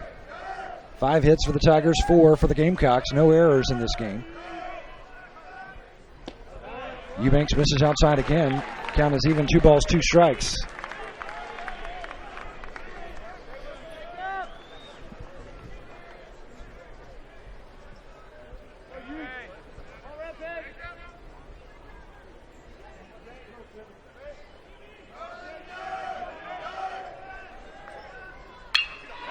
And Olsen laces one into left field for a base hit on a 3-2 count, or 2-2 count rather.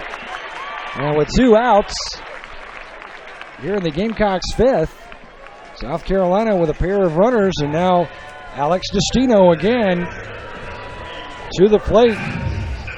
A walk and a double today for Destino. And that's the sweet spot right there from Jacob Olsen. You see how that ball kind of stayed on the outer half and didn't kind of come back in like the ones he was having trouble with earlier. That time, sweet spot for Olsen, drops the barrel on it. And here comes a big-time at-bat for Alex Destino. Destino has driven in 4 Gamecocks this weekend.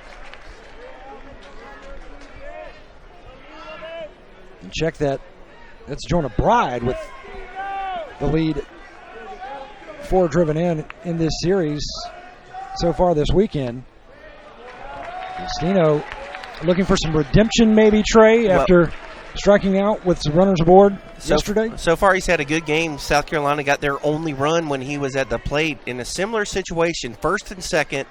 Ended up throwing a wild pitch that allowed the runners to advance, and on ball 4 to him in his last at bat, another pitch that got away from Williams, got South Carolina's first run. 3-0 count right here. Would not be surprised in the least if Coach Holbrook didn't let him swing away. Wind is blowing out to right field here at Founders Park.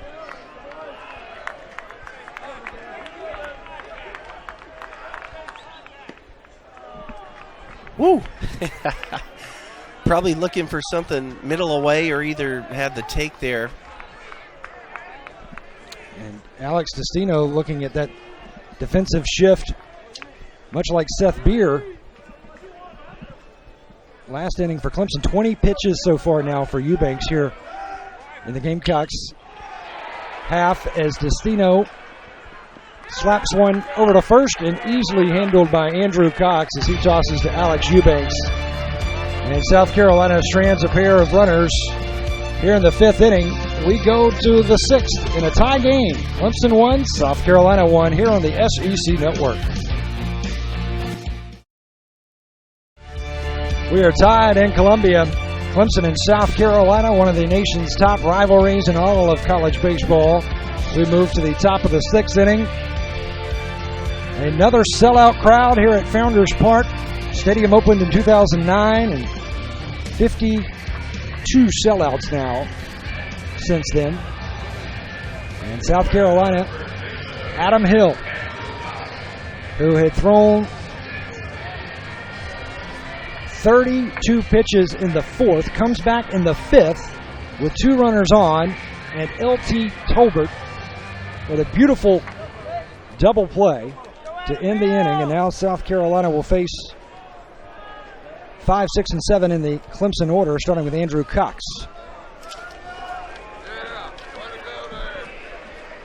And you see Clemson sending some pitchers into bullpen duty here in the 6th inning. Alex Eubanks has been pitching well, Trey Dyson, and he hasn't had to labor as much as Adam Hill, although South Carolina batters taking Eubanks further and deeper into the pitch count last at bat. Yeah, getting later in the game too, so Clemson bullpen guys getting up and ready, scattering about a bit. So Andrew Cox leading off. Andrew Hill throwing 12 pitches to Andrew Cox. Cox fouling 6 pitches consecutively before bombing one over the left field wall for a solo shot to tie this game. He's certainly gotten the most airtime today out of any Clemson player. He's been in the box for a long time. Seen a lot of pitches from Adam Hill and locked in up there at the plate. And that catches Hill, or Cox rather. Hill stings him inside and just barely catches the laundry. I don't think Cox would agree with that one. Yeah, it did park him pretty hard. Yeah, that one got him pretty good. And if you're Adam Hill, I mean, 2-0 count. I guess he's thinking about his pitch count in that situation, but Cox has seen a ton of pitches, done some good things for Clemson. Once again, on base with nobody out. For this guy right here who's due to get that batting average up.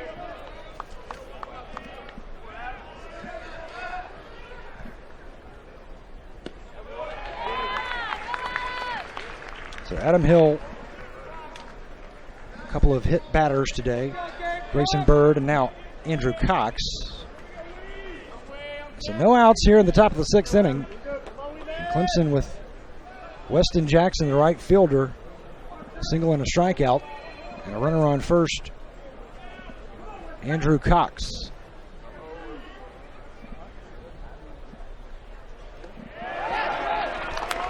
And Andrew Cox will move to second base.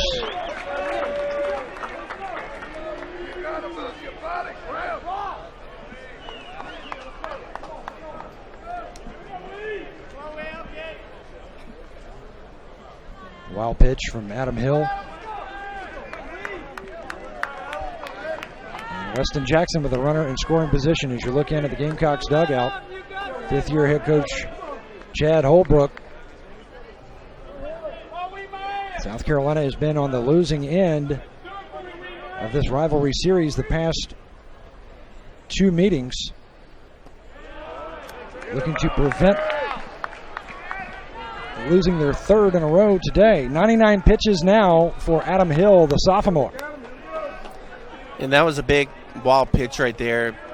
Taking the double play out of consideration.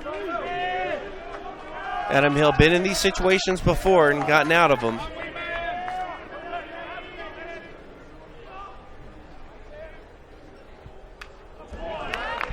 Foul tip to the screen. Count is even now. 2 balls, 2 strikes. 100 pitches thrown now for Adam Hill. You see the numbers there, Trey Dyson. 45 balls, 55 strikes. Yeah, and an even 100 there. So certainly the end of the rope. Possibly his last batter right here for Adam Hill. Once again, he's done a good job here today. Clemson's starting to, mainly because of one guy, Andrew Cox. That's just been his big nemesis, and he's the one that's going to be responsible for taking him out of the game earlier than he would like. Pitch is inside. Home plate umpire Troy Fullwood calls that pitch a ball. Count is full, 3-2. Yeah, good job from Cullen, but that certainly crossed not over the plate. 7th full count for Adam Hill now. We're in the 6th. Nobody out, a runner on second.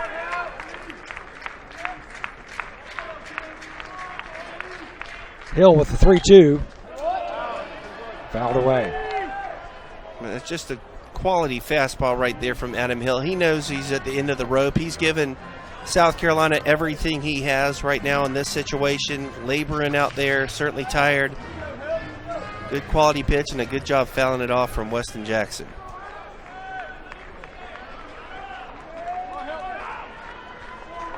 Weston Jackson, the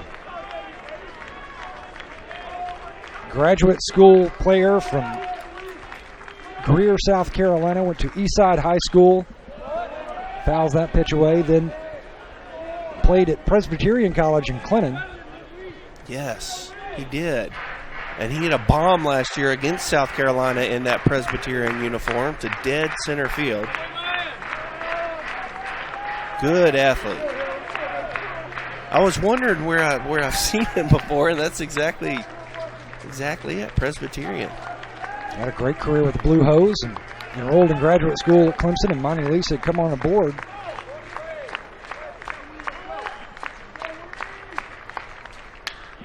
And that is hit to left. Going to be a tough play for Blair, but he makes it.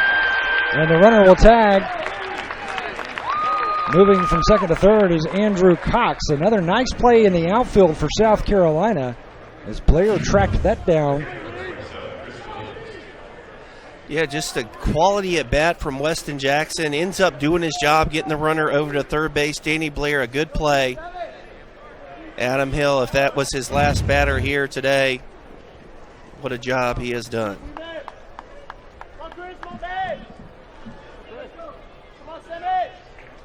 So it looks like we will have South Carolina making a move to the bullpen as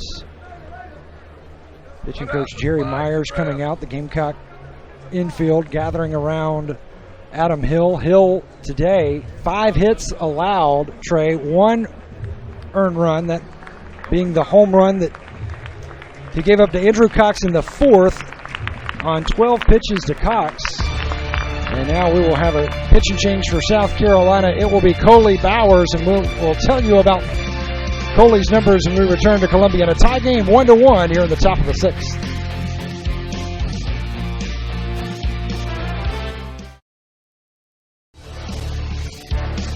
Welcome back to Founders Park in Columbia. The numbers on Coley Bowers this season: 5 games, 2 wins, no losses, no saves.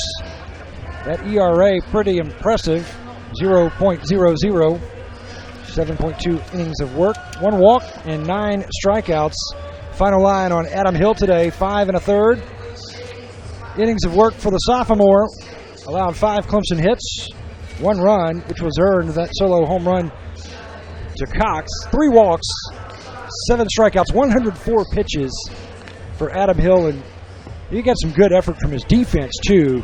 A couple of nice plays in the outfield by Danny Blair, by TJ Hopkins, and then 2 big inning-ending double plays by the South Carolina infield. You know, once again, just another quality outing from Adam Hill, a game in which he will not be able to get a win in, but good things in store for Adam Hill. Love his presence out there on the mound. Nothing bothers him. You know, you just got to credit Clemson's hitters for running that pitch count up, especially Andrew Cox. But overall, good things in store for Adam Hill.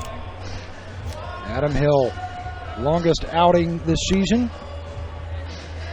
as far as the pitch count goes, with 104 thrown today.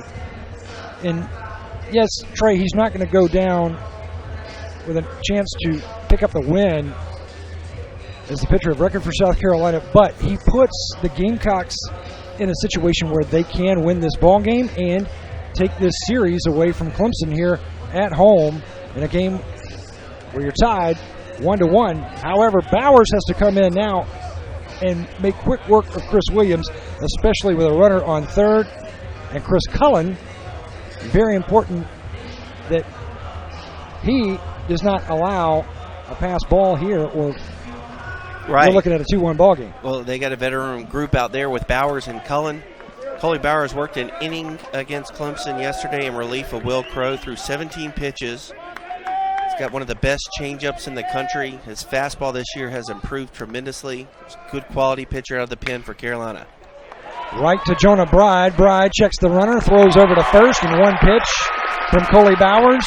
And now there are 2 outs here in the top of the 6th with the runner on third. And now that infield for South Carolina can play regular depth here with Patrick Cromwell at the plate, who struck out and flew out to center his 2 times that he saw Adam Hill. Now seeing Bowers for the first time today. Yeah, that's just a quality job right there from Bowers. Right out of the pen, delivers a nice off-speed pitch.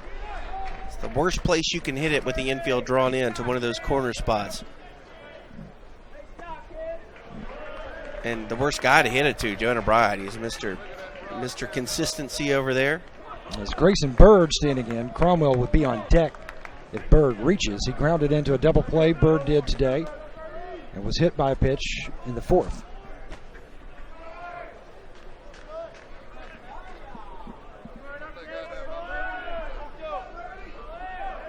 Bowers with the 1-0. It's even, 1 ball, 1 strike now. Runner on third, 2 outs. Tie game here in the top of the 6th inning in Columbia. Game 3 of this series tied, 1 game each. And both teams have had a runner on third base with less than 2 outs. Both teams have failed in those situations. Sent Danny Blair's way over in left field. And Coley Bowers comes in and gets the job done for South Carolina as he takes care of Chris Williams and Grayson Bird to end the inning. We move to the bottom of the sixth in a tie game, 1-1. You're watching the SEC Network. 1-1 tie here in Columbia, moving to the bottom of the sixth inning with South Carolina sending Jonah Bride, LT Tolbert, and Madison Stokes to the plate. Birch Antley, Trey Dyson with you. Trey, Clemson stranding 7 runners now as Coley Bowers comes in relief of Adam Hill and does a fantastic job as that is skied into shallow left field. Out number 1. Yeah, how about the work of Coley Bowers just consistently all season long? He's turning into a star for South Carolina out of that bullpen. Brings up LT Tolbert now, who was robbed of extra bases by Pender in center his last at-bat. And 2 swings for LT Tolbert today, Trey Dyson. They have been very solid. He has really gotten the barrel around and has squared up on some Eubanks pitches. He really has, coming off a 3-hit game against Appalachian State earlier in the week where he looked great at the plate. Really the best I've seen him, and today he's looked and had some great at-bats here today. Tolbert takes that pitch low. 2-0 now. Tolbert ahead in the count with 1 out here in the bottom of the 6th inning.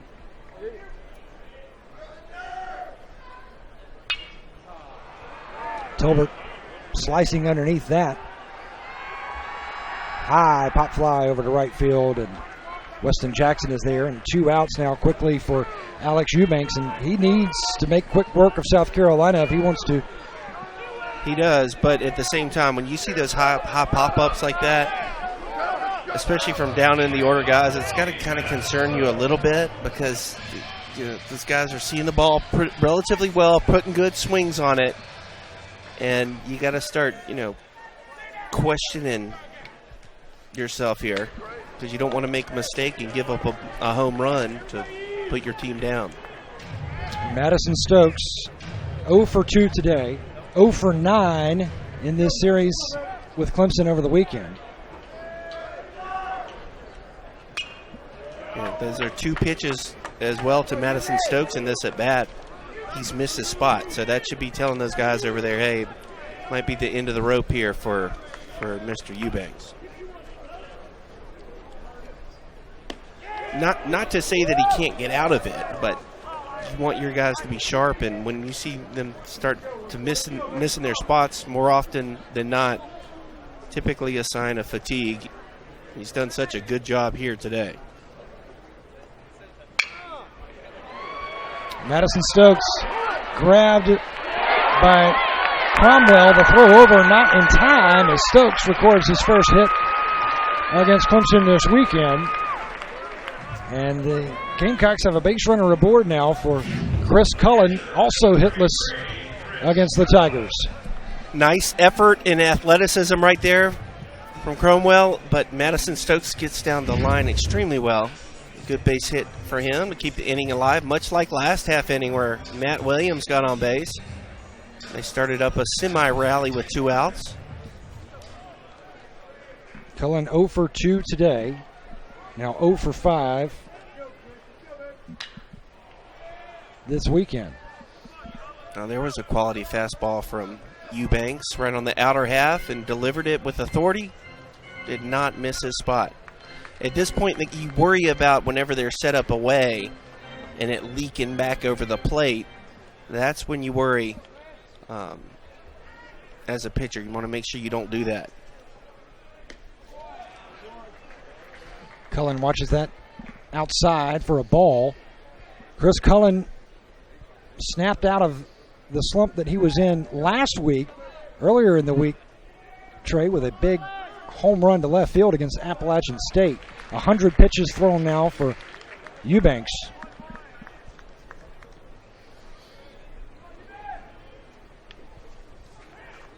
.41 balls, 59 strikes. You see the graphic? And Cullen hits that ball hard to left. It gets into the corner. Rounding third was Madison Stokes. He's going to be waved home. There's going to be a play at the plate, and Stokes slides in safely. It's an RBI double for Chris Cullen. So Stokes and Cullen, who were hitless this weekend, deliver for Chad Holbrook and the Gamecocks. The bottom of the order one more time for South Carolina. Trey Dyson, they come up big when they need to the most, especially with 2 outs. The Gamecocks get it done again. It's 2-1. Let's take a look. They are set up away. That time it looked like to me Chris Cullen was cheating that way, kind of stepped over there, which is a great approach. He guessed a little bit, made him pay for it. Madison Stokes, a tremendous secondary lead off of first base. He got around the bases extremely quickly. Sammy Esposito waving him all the way. That is a huge hit from the bottom of the order. Chris Cullen, Madison Stokes getting the job done. Good base running for Madison Stokes. With 2 outs, of course, Trey, he could go as soon as he heard saw contact off the bat. And Chris Cullen, again, snaps out of a hitless streak, coming up with a huge RBI double for South Carolina with 2 outs in the inning. And now to the top of the order with Danny Blair.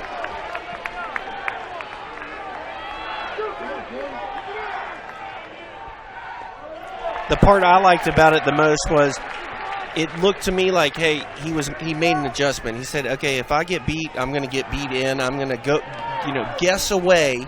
He kind of looked like he stepped over there, stayed closed, and just put that barrel of the bat on the ball. Madison Stokes scoring from first on a double in this park is not an easy thing to do.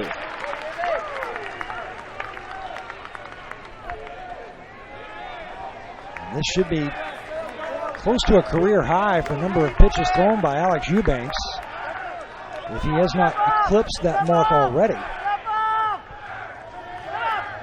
103 pitches thrown today. Sneaks in there for a strike. 2 balls, 1 strike now here on Danny Blair.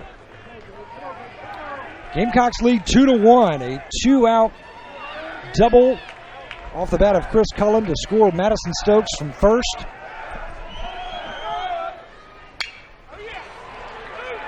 Blair sprays that pitch over to second. Grayson Bird is there to Andrew Cox to end the inning. But South Carolina with 2 outs.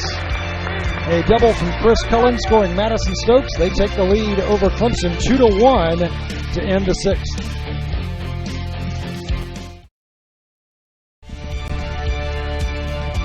South Carolina, the national champions, 2010, 2011. Some future Omaha stars right there, Trey Dyson. Absolutely. I like how Carolina and Clemson kids can get along early in life. Yeah, it's all fun and games until somebody loses a baseball series. Coach Lee has this program headed in the right direction. They fight. That's what he wants his team to do, is be a tough team. So far, we've seen it here in this series. South Carolina fighting as well. Just 2 outs the past 2 innings. They've tried to put something together. It didn't work out for them 2 innings ago. Last inning, it did. So Clemson leading off with the 9-hole hitter, Patrick Cromwell. 0 for 2 day. Fly out and a strikeout. Coley Bowers entering in the 6th with a runner on third, 1 out, throws 4 pitches and gets 2 outs. Easy pop fly into center for TJ Hopkins. Coley Bowers from last year to this year. He's gotten more opportunities early on than he did last year, but his fastball has improved a lot. He's got more confidence in it. Jerry Myers has more confidence in it. And whenever you've got that pitch to go along with his tremendous changeup as well as a good curveball, it just makes him a completely different animal than he was last season. Top of the order now to Logan Davidson. Hitless today, 0 for 3 is the shortstop. He's also a guy that, late in the game, it's not like he's Tyler Johnson. He's not rearing back and throwing 100 miles an hour. a lot less stress on the arm. He's a great athlete. We've seen him make some good plays on the mound. Guy who's very capable of filling in if Tyler Johnson is to miss any time.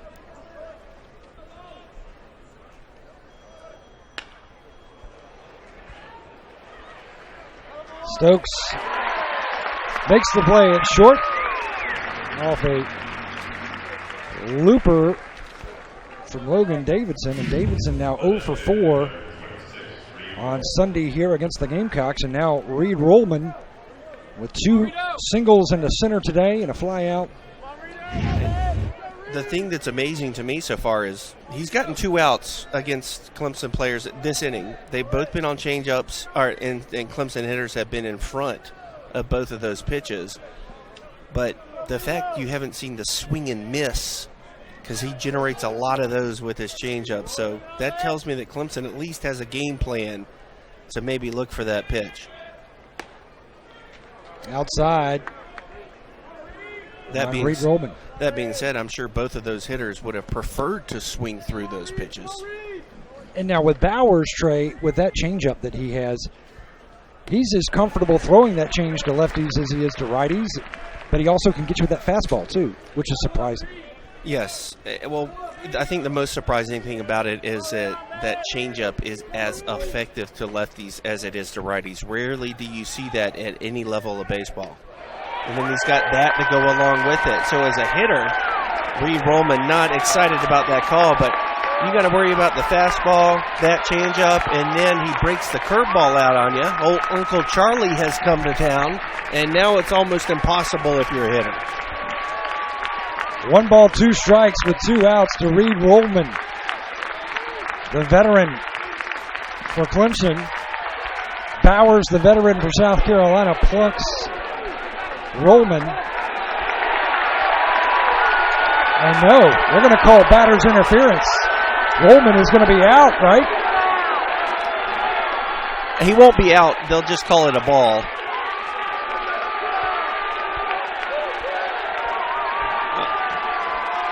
I can certainly see Rollman's frustration on that, as we haven't really seen it called all year, but I can also see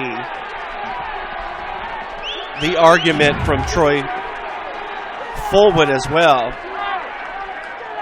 He kind of turns back into it a little bit, but rarely do you see that, and you can kind of make an argument either way. I think you might have to side with Rollman there, going on the replay. However, it was very close. Rollman will stand in now, 2 balls, 2 strikes with 2 outs.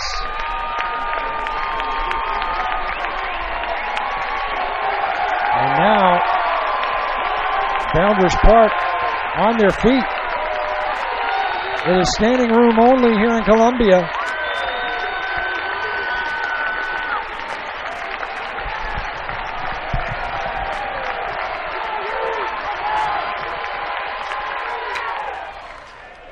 Over to third, Jonah Bride is there. Cannot get the throw over, and Reed Rollman racing around first, into second. Low throw from Jonah Bride to Matt Williams, who was unable to pick it. And Reed Rollman is on second base now, and Rollman, the 3rd time today, he has reached base against the Gamecocks in South Carolina. We'll have to face Seth Beer again. Rarely do you see Jonah Bride make a throw like this, and more often than not, you would see Matt Williams pick up that ball, but Rollman puts it in play, hustles down the line, puts pressure on Bride and Williams. Second base with the best hitter in college baseball, Seth Beer, coming up. A couple of walks for Beer today, and a ground out to L.T. Tolbert at second. The error on the throw by Jonah Bride. Now you see the confab, Jerry Myers, Chris Cullen with Coley Bowers. And action in the Gamecock bullpen, Brandon Murray for South Carolina to your right. And on your left, that is Reed Scott. Reed Scott saw action on Saturday in the loss to Clemson at Greenville. Brandon Murray, he has pitched twice against the Tigers in this series in 2016 and in 2015.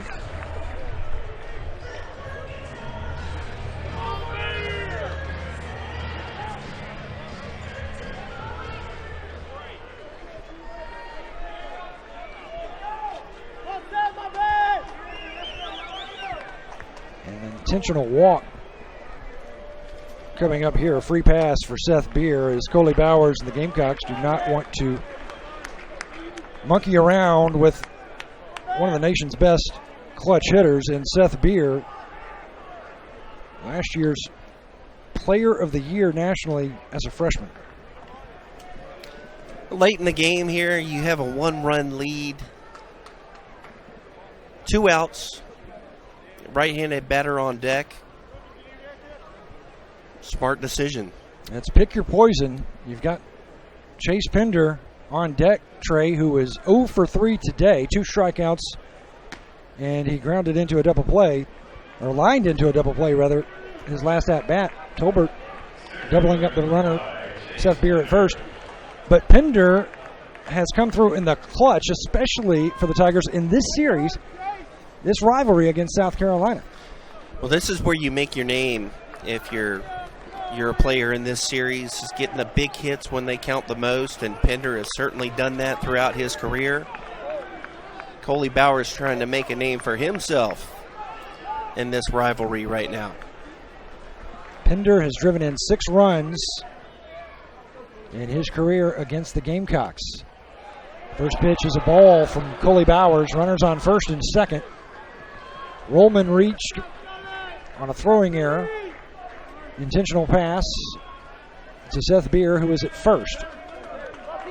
South Carolina ahead 2-1.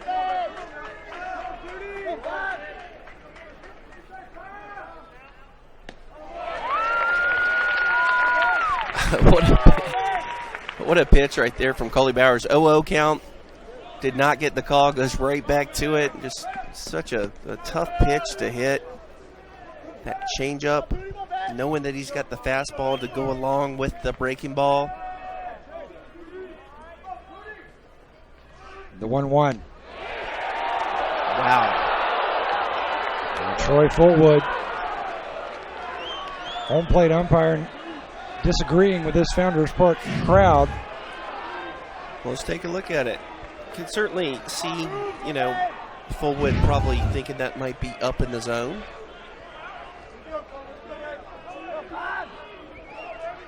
Two aboard and 2 outs, and now Chase Pender ahead in the count, 3 balls, 1 strike.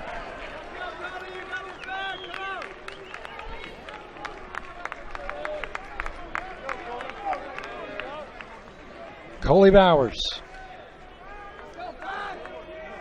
from Lexington, South Carolina, gets the strike. And if you're a hitter right there in that situation, 3-1 count, he's probably sitting on a fastball, but he has yet to see a straight pitch from Coley Bowers this entire at-bat. Bowers, the senior. Pender, the junior. 3-2. Lifted into center field. Rollman rounding third. He is home, and we are tied again as Clemson strikes with 2 outs. 2-2. And Rollman getting it started for the Tigers with 2 outs, able to slap one over to third, and a throwing error by Bride, and what a piece of hitting there from Chase Pender. That was a good adjustment right there from Pender. 6 off-speed pitches that at bat to him, not 1 fastball. He made up his mind to stay back on it, got a changeup, and was able to keep the hands back, deliver it this time on the barrel to get over LT Tolbert's head, and a clutch hit for Mr. Pender. Pender, who was 0 for 3 before that at-bat, now has 7 runs driven in.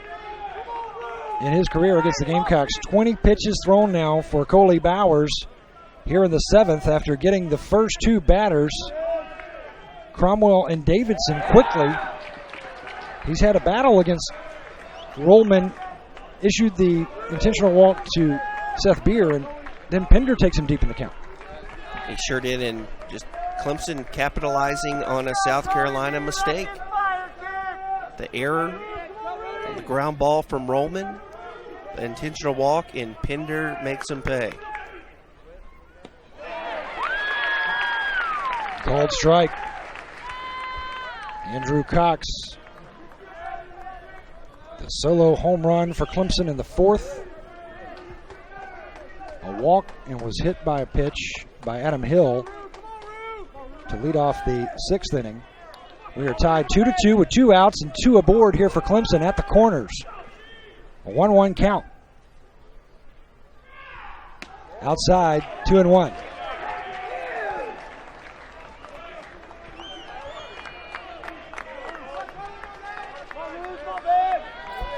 If you're Andrew Cox in this situation, you've seen Bowers, you've seen what he likes to do. You have 2 outs, 2-1 count. Yeah, if it were me and I'm Cox, I'm sitting on that changeup. I'm looking for something soft, middle away, and trying to do what I did to Adam Hill earlier in the game. However, looked like he was looking for a fastball, and Bowers with that changeup, the swing and miss. So a 2-2 count now to Andrew Cox, the first baseman.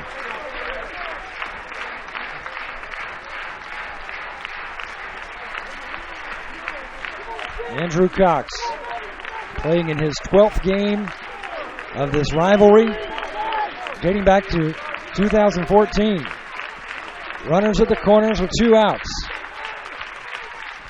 Swing and a miss. Bowers gets Cox on the strikeout. First strikeout for Coley Bowers, but Clemson with a big 2-out RBI from Chase Pender ties this game 2 apiece, moving to the Gamecocks' 7th.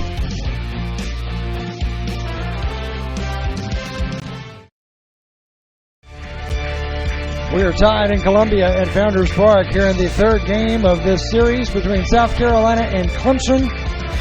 Series tied, 1 game apiece. I am Birch Antley along with Trey Dyson. Trey, Clemson has left at least 1 batter on in every inning. And what a piece of pitching by Coley Bowers to get the strikeout to end the Clemson 7th with runners on the corners. Good job for Bowers, not letting that mistake that happened earlier in the inning cause any more damage. That ball is hit hard into center, and it is off the wall. And rounding second and heading for third is T.J. Hopkins with a leadoff triple for South Carolina. It was T.J. Hopkins from Summerville, South Carolina, who Trey, earlier this week, he said he was going to be the one that was going to be most vocal in that Gamecock locker room. He said that he did not play but just 1 game in this rivalry last year, and he wanted to tell the guys that didn't know what this rivalry meant how much it meant to him, and he delivers here with a leadoff triple for South Carolina. Well, you saved the game on Friday night. That time, Eubanks still out there, and a mistake pitch to T.J. Hopkins, who made him pay in a big way. He was hustling around those bases, got a pitch out over the plate. That cutter that he likes to throw, there was no cut on it. Right out over the middle of the plate, up in the zone. Hopkins made him pay. Big-time hit for that young man. Now Matt Williams 0 for 2 with a pair of flyouts and a walk. And a chance to bring in Hopkins, which would put South Carolina back in the lead. But first, Monty Lee is going to stride to the mound. What a day for Eubanks. Eubanks going 107 pitches, probably the longest of his career. Clemson, the media guide, does not track career high for number of pitches, Trey, but 7 innings here of work for Eubanks. We'll leave with a 2-2 game, runner on third, nobody out. But again, he was in control of his pitches, only walked 2 batters, I believe, for South Carolina. And he had a great game. He was started to miss his location a bit last inning, which was why I was surprised to see him back out there again for this half inning. But overall, tremendous outing for that young man and good things in store for him in the future. So Alex Eubanks, his day is done. We'll tell you about Clemson's new pitcher when we return to South Carolina. In Columbia, it is 2-2, bottom of the 7th.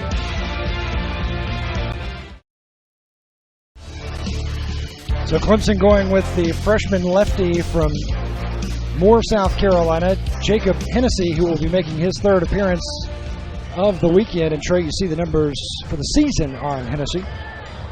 Yeah, they really like Hennessy, especially against left-handed batters. Like you said, his 3rd appearance of the series, so getting their money's worth out of Hennessy so far, and he gets a tall task ahead against a professional hitter in Matt Williams, runner on third, less than 2 outs. Right now, you just got to play damage control if you're Clemson. Try not to allow a big inning and get your team back in the dugout and try to get some more runs. Final line on Eubanks, Alex Eubanks, 6 innings of work, 8 hits, 2 runs, both earned. Walked 3 batters, 4 strikeouts, 107 pitches for Alex Eubanks. And his 2nd career start against the Gamecocks. Williams upstairs, ball 1. A lot of room down that left field line. Whenever you're left as a left-handed hitter, it's kind of easy to kind of slice the ball over that way. Surprised that Beer is playing so far in that gap out there in left center.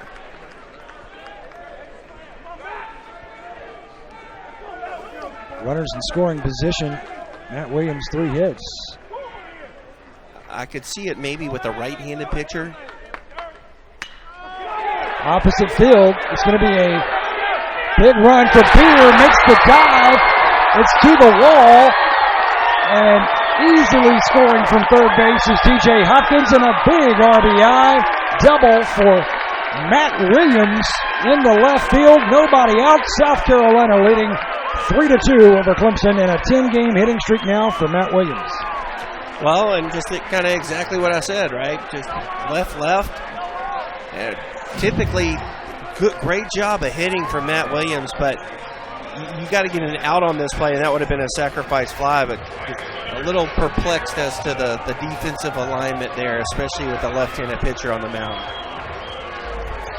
It looks like Hennessy's day will be done. South Carolina takes the lead here in the bottom of the 7th inning.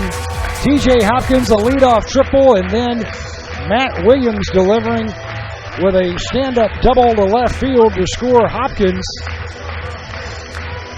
Trey Dyson, you would have liked to have seen Seth Beer playing more towards center field, or toward left field rather, as he was set up in center and unable to make that play. We'll tell you about the Clemson pitcher when we return to Columbia. It is 3-2 South Carolina.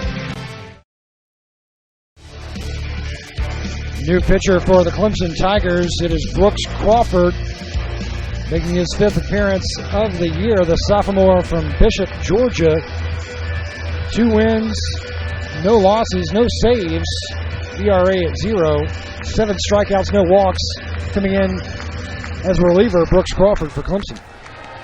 Crawford done some special things for Clemson so far early in the year. Good arm, and South Carolina taking advantage of a big opportunity here this half inning, and Crawford's going to have to come in and once again try to play damage control, give them a chance to come back, much like they did yesterday. Jacob Hennessy allowing the double to Matt Williams, who is standing on second. Nobody out here in the Gamecocks' 7th.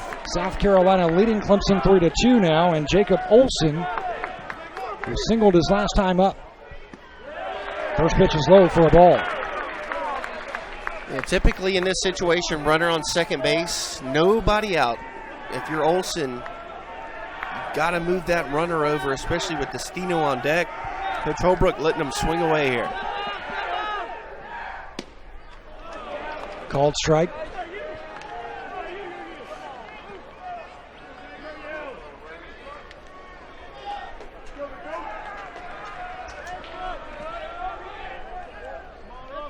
Third base, way back there. And if you're bunting in this situation, you want to bunt it to third.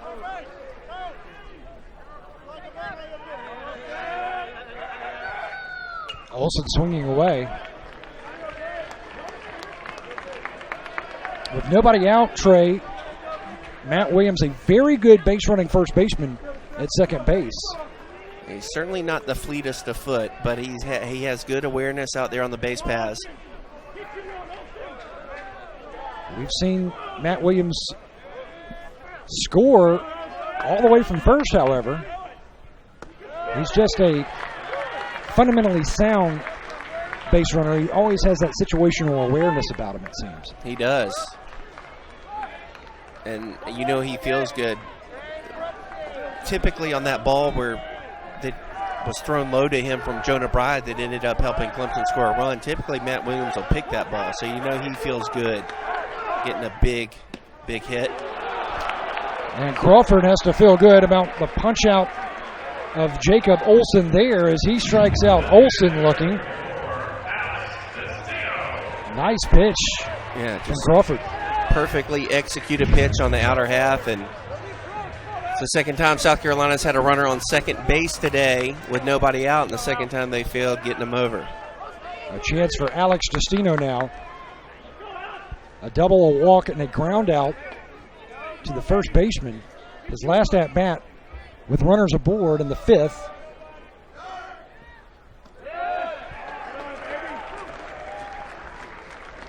What is Destino looking for here coming from Crawford?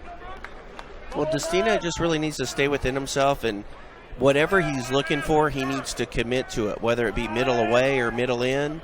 He's such a good hitter that if he gets a pitch in his zone, he needs to be ready to hit it as opposed to just having a broad approach and kind of looking for anything. A big swing there from Destino.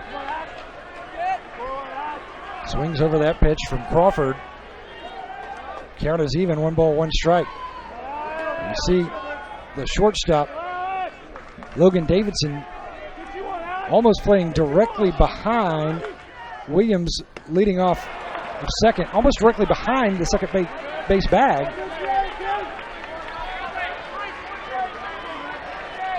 And now with 2 strikes, Destino, with so much room down the left field line once again, if he could kind of protect right here and try to fight something off maybe. A lot of times you'll see those lefties with 2 strikes get that ball down the line, the left field line. Checking the runner at second and throwing over to first is Patrick Cromwell. So Matt Williams has to stay put at second base. Destino unable to move the runner, and now Jonah Bride will stand in with 2 outs here in the 7th. And Crawford taking over for Hennessy, who entered to relieve Eubanks here in the 7th. Able to get 2 of South Carolina's biggest hitters, in Olsen and Destino.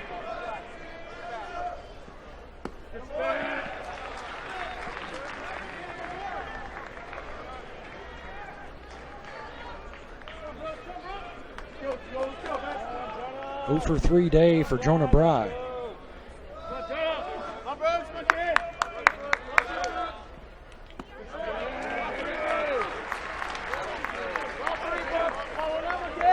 Bride ahead of the count now, 2-0.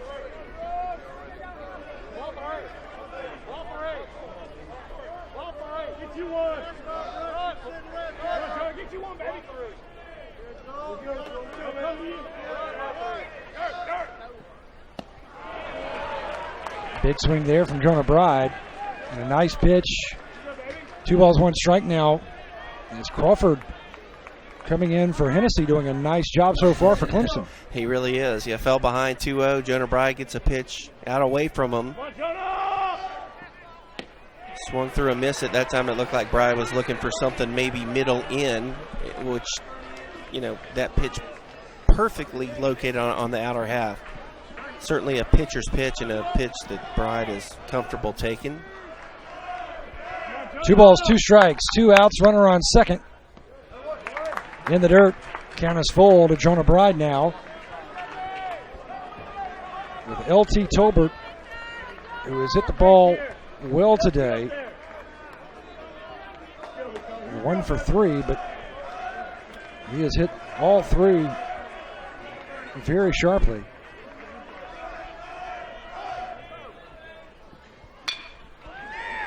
Bride to short, backhanded, and a nice stretch over at first by Andrew Cox to end the inning as Crawford comes in for Hennessy and gets the Gamecocks 1-2-3, but South Carolina, TJ Hopkins, a leadoff triple brought in by Matt Williams, and it's 3-2.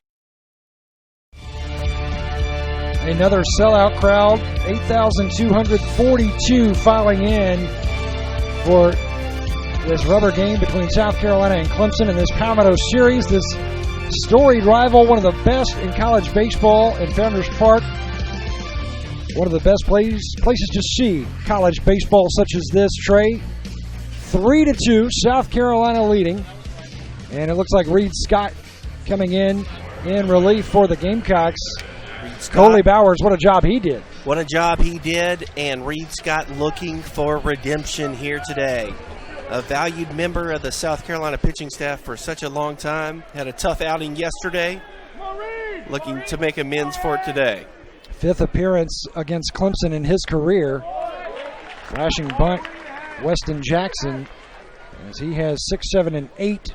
Reed Scott does in this Clemson batting order. 1 for 8 today. Jackson, Williams, and Bird. And I love what the coaching staff for South Carolina has done here. They could have run Coley Bowers back out there, but they're sticking with their roles, letting Reed Scott get an opportunity to come back out there. Hey, if it doesn't work, it's okay. But you're letting your guy know you've got confidence in him. You're going right back to him. And Coley Bowers did a fine job, but now it's Reed Scott's turn.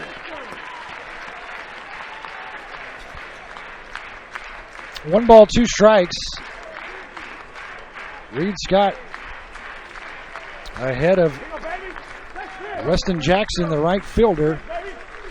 A single, a strikeout. Sacrifice fly to left. Just off the plate.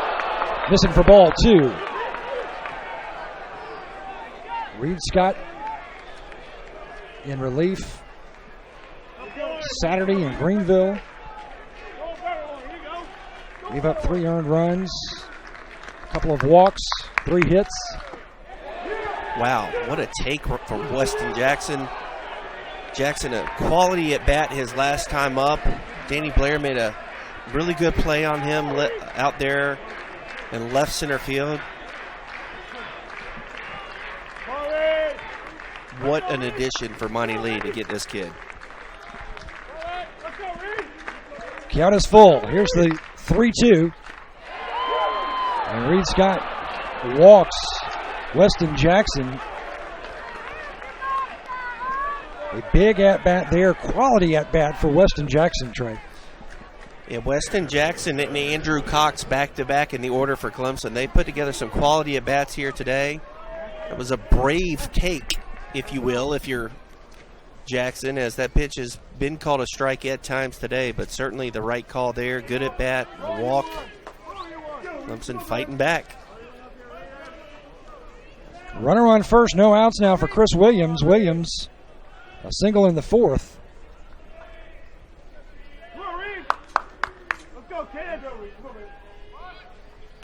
Shows bunt. It's foul. Probably, Trey, one of the most difficult fundamentals in all of baseball, the bunt.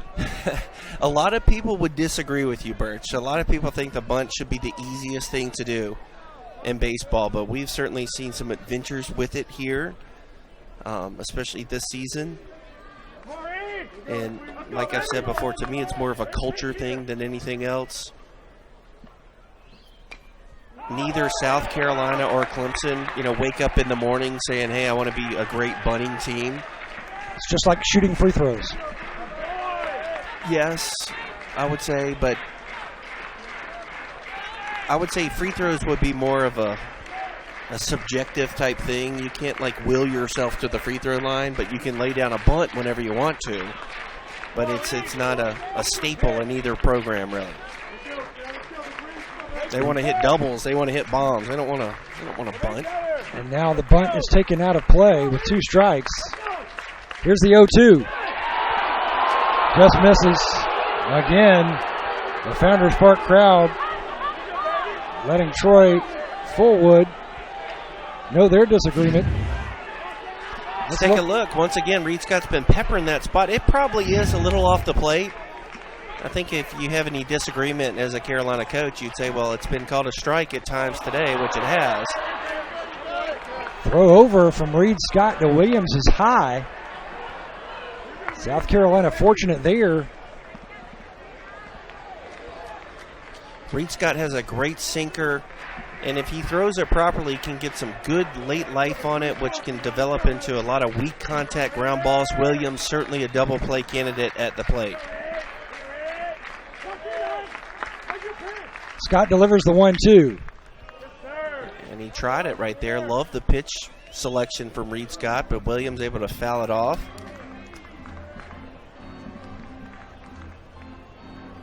Clemson 3 runs on 9 hits. Or check that, Clemson 2 runs off of 6 hits, with their runs coming in the 4th and the 7th. The Gamecocks 9 hits and 3 runs to have the lead. 1-2 count. And another foul off the bat of Chris Williams. And Reed Scott now 11 pitches thrown. Well, so far in this at-bat to Williams, I like what he's done. He's worked in, he's worked out, and as a hitter, you got to be able to protect both sides of the plate. Once again, if I'm Reed Scott, I'm going with what I feel is my best pitch, and that is my sinker, especially since I'm not getting the benefit of the doubt on that call on the outer half.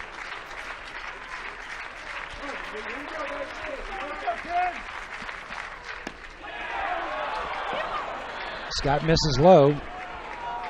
Count is even, 2 balls, 2 strikes now.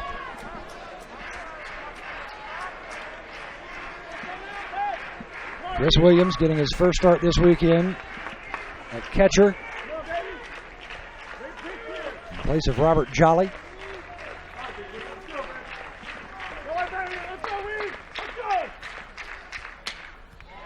Delivered into center.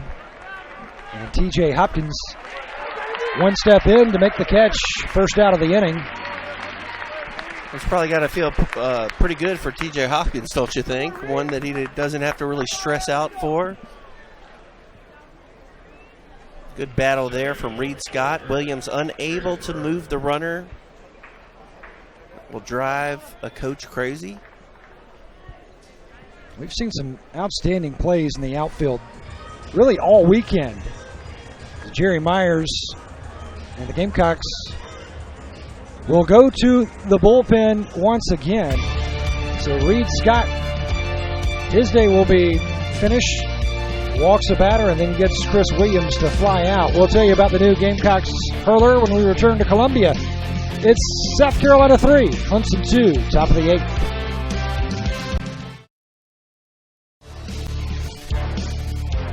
The Gamecocks will send Josh Reagan from the pen, the lefty.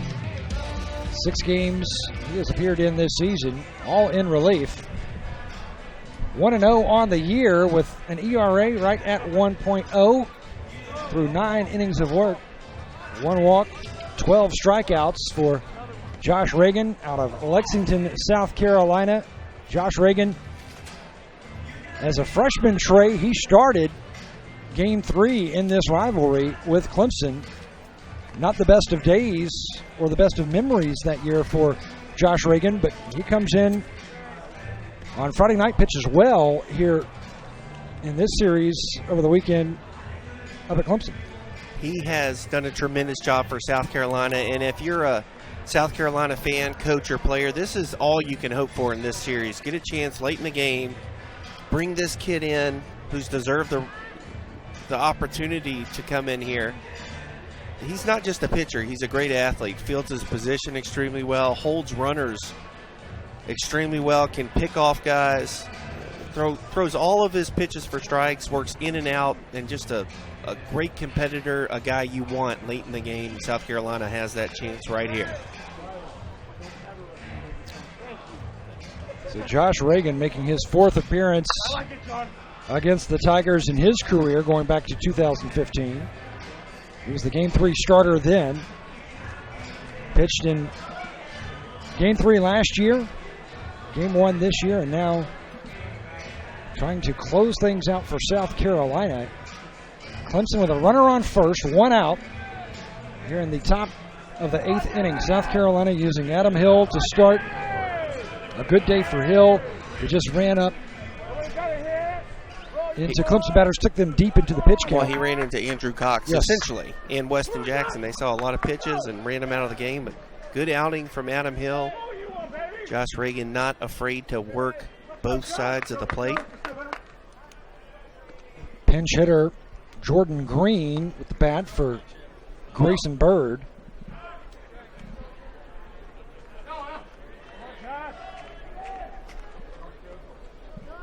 See the numbers on Green this year. Batting average below 100.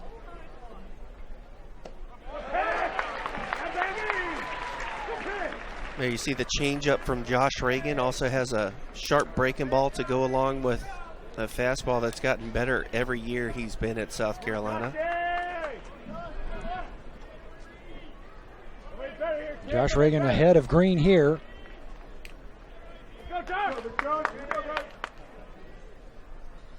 The 0-1.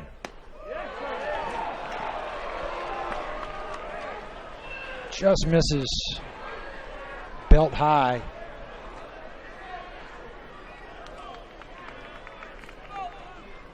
It's a good take by Green for ball 1. Come on, Josh. Come on, baby. Reagan over to first. He has one of the best pickoff moves you will see. He certainly does. Which, especially in a one-run game, what that does is, I talk about being able to score from first on a double a lot, but it makes it virtually impossible to score on a double in this situation. Big pitch there for Josh Reagan to go ahead of Green. 1 ball, 2 strikes with 1 out. A runner on first here in the top of the 8th inning. South Carolina clinging to a 1-run lead over Clemson, 3-2.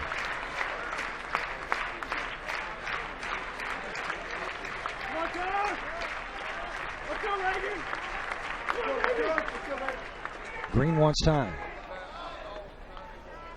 Come on, baby.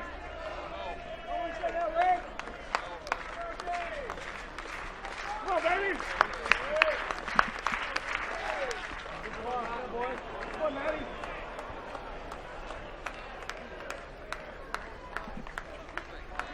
That's Weston Jackson on first. Drew the walk Come on, Josh. off of Reed Scott. Go.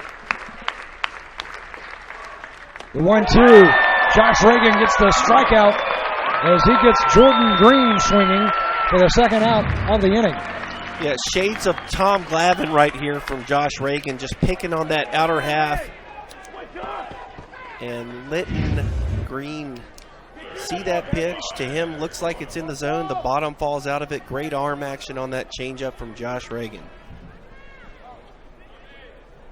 Lefty-lefty matchup now as the third baseman, Patrick Cromwell, in the batter's box. 0 for 3 day for Cromwell. 2 flyouts. Struck out against Adam Hill in the 4th. Takes that pitch for strike 1, outside corner. And that left-left matchup right there, you know, you're getting that angle going away from a left-handed batter. Almost impossible to hit. And as an off outfielder, meaning the left fielder. Talked about it last half inning with Matt Williams. Got to really be careful for a ball down to left field, down that left field line, simply because of the angle that Reagan's coming at him with. Gamecock pitchers have struck out 9 Clemson batters. Adam Hill with 7 strikeouts, Coley Bowers, and now Josh Reagan with a strikeout apiece. Here's the 0-1. Trey, that was another pitch called outside of the zone by Troy Fullwood, the home plate umpire. Founders Park crowd, mainly the South Carolina partisan crowd, disagrees with. Yeah, well, you know how I feel about it. I like those high strikes being called, but certainly each umpire has their own zone. And Reagan ahead in the count after that foul.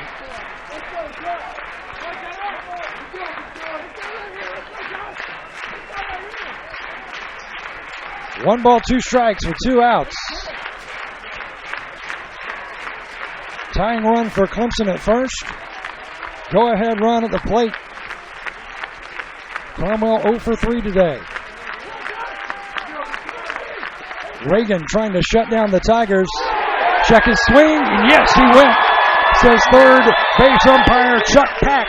And Josh Reagan comes out of the pen and shuts down Clemson here in the 8th. We're going to the South Carolina half of the 8th when we return. The Gamecocks leading 3-2.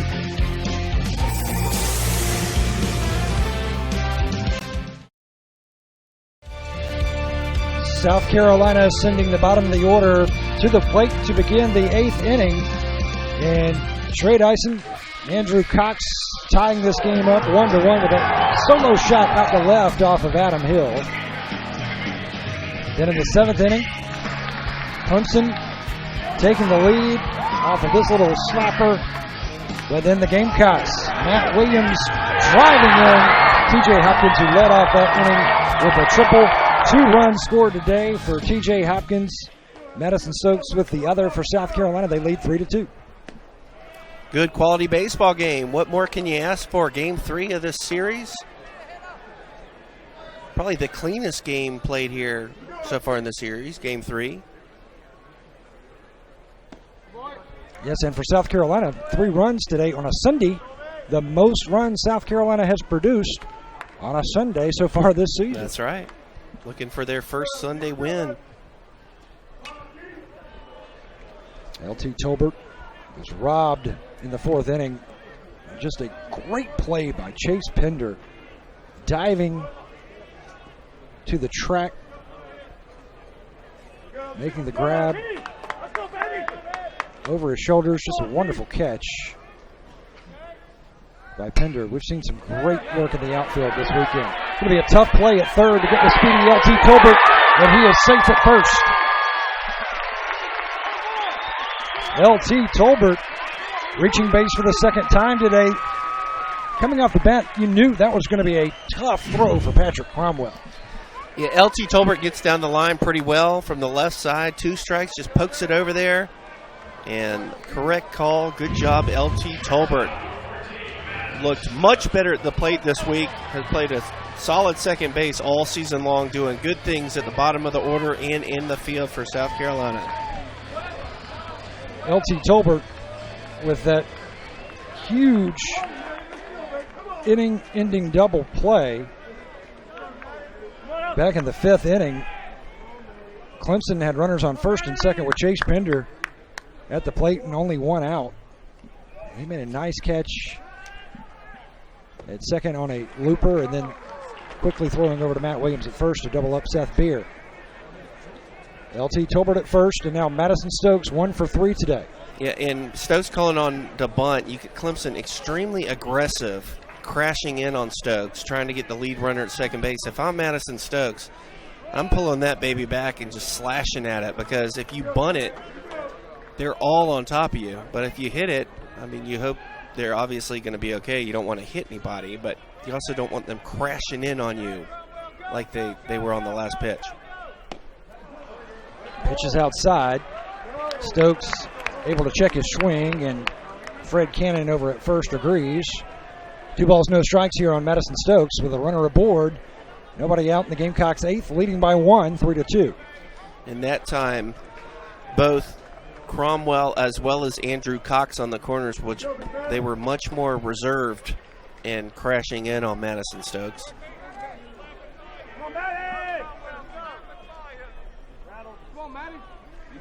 Clemson calls time. Chris Williams changing signals with Crawford.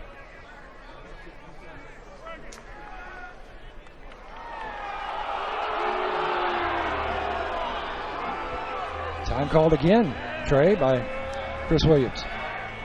We're probably just going over, their bunt defense. Obviously, you have more aggressive bunt defenses to try to gun out the lead runner, but in a 2-0 count, I would suspect Monty Lee to be more conservative with their bunt defense here.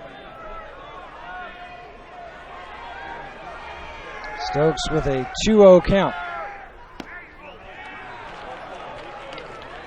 Good pitch and a good take from Stokes. Coach Holbrook giving him the green light. It doesn't look too happy. I think he wanted Stokes to take a great hack at that, but to me it looked like a relatively good pitcher's pitch. Stokes squares around, pulls it back. Ball 3 issued. It's a 3-1 count now to Madison Stokes. Well, if he gave him the green light 2-0, you would think that at 3-1 he's going to let his young shortstop swing away, or at least have the opportunity to.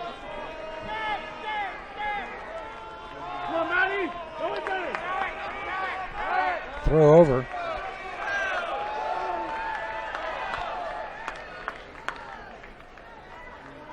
See, Clemson pitching coach Andrew C. in that Tiger dugout.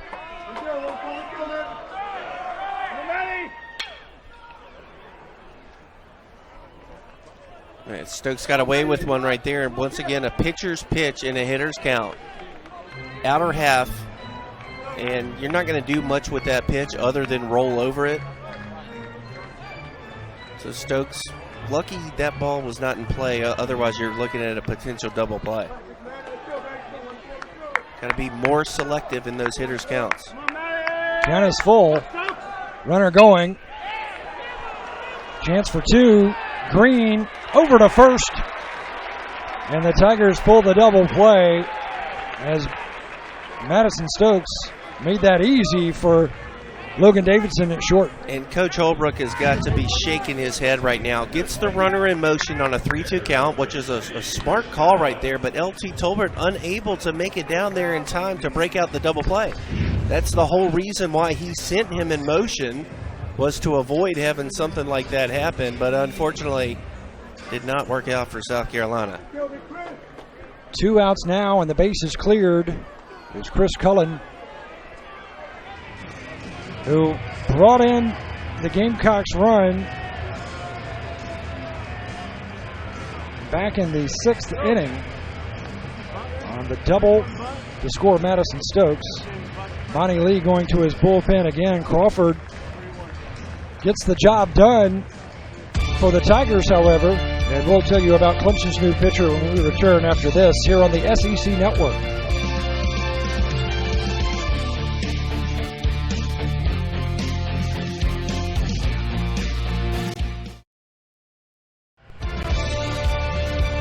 Brooks Crawford for Clemson, 1 2/3 innings of work with 1 hit allowed, 1 strikeout.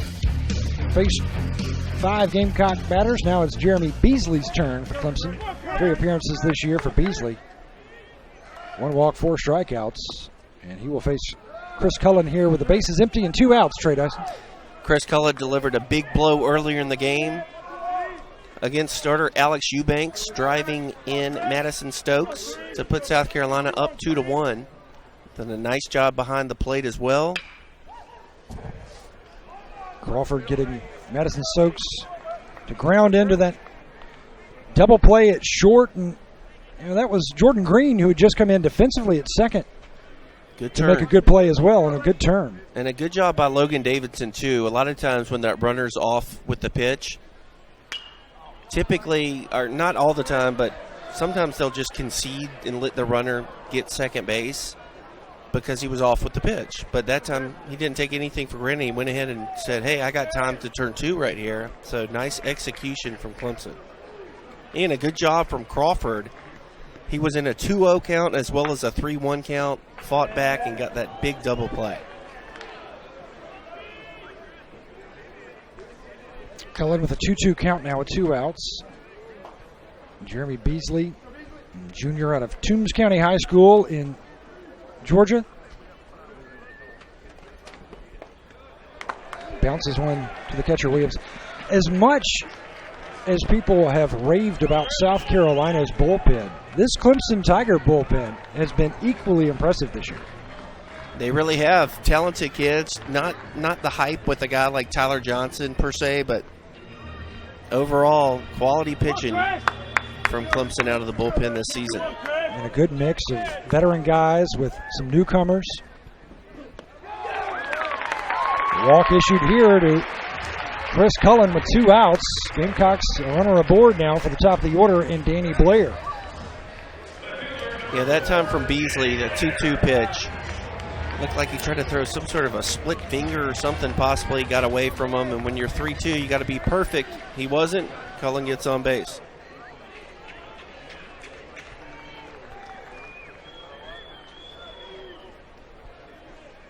Now batting from the left side, the Gamecocks leadoff man, Danny Blair. Hitless today is Blair. A fly out, ground out to short, 1 to second. And a strikeout to start the Gamecocks first. Seen Blair in the leadoff spot a couple times this year. Hasn't had the most success out of that spot, but when you drop him to the 9 hole, he's hitting over 400, I know, out of that spot.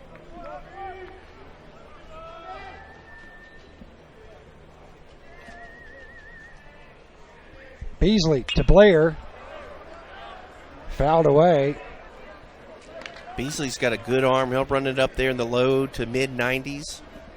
So that 1-1 count, just a fastball, pretty much down the middle. Danny Blair late on it. Let's go, Danny! Come on, baby! The 1-2. In the dirt, Williams nicely keeps that pitch in front of him, unable to make any kind of break over at first. Chris Cullen, good job by the catcher Williams.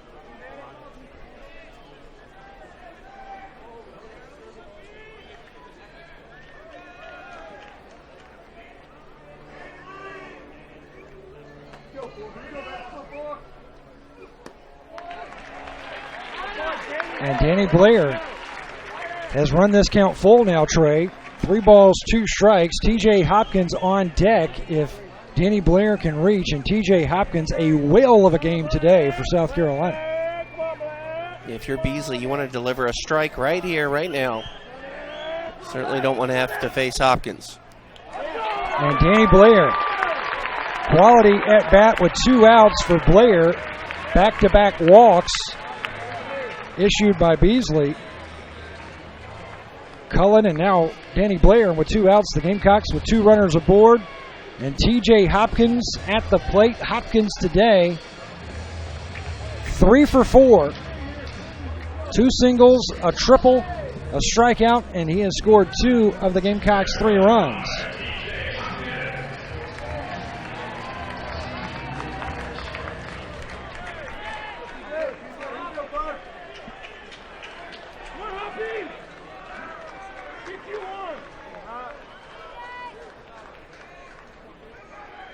Gamecocks looking for some padding.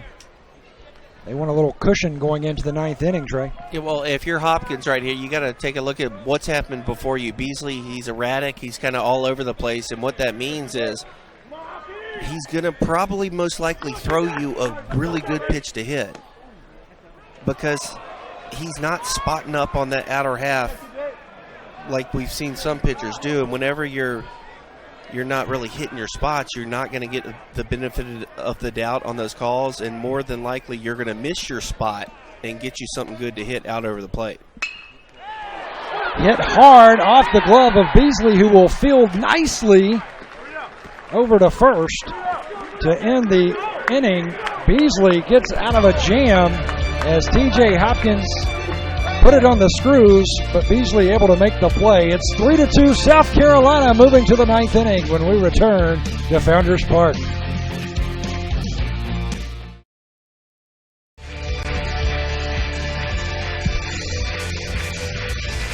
If you're wearing garnet and black, you're dancing right now as the sounds of Sandstorm fill the air here at Founders Park. South Carolina and Clemson.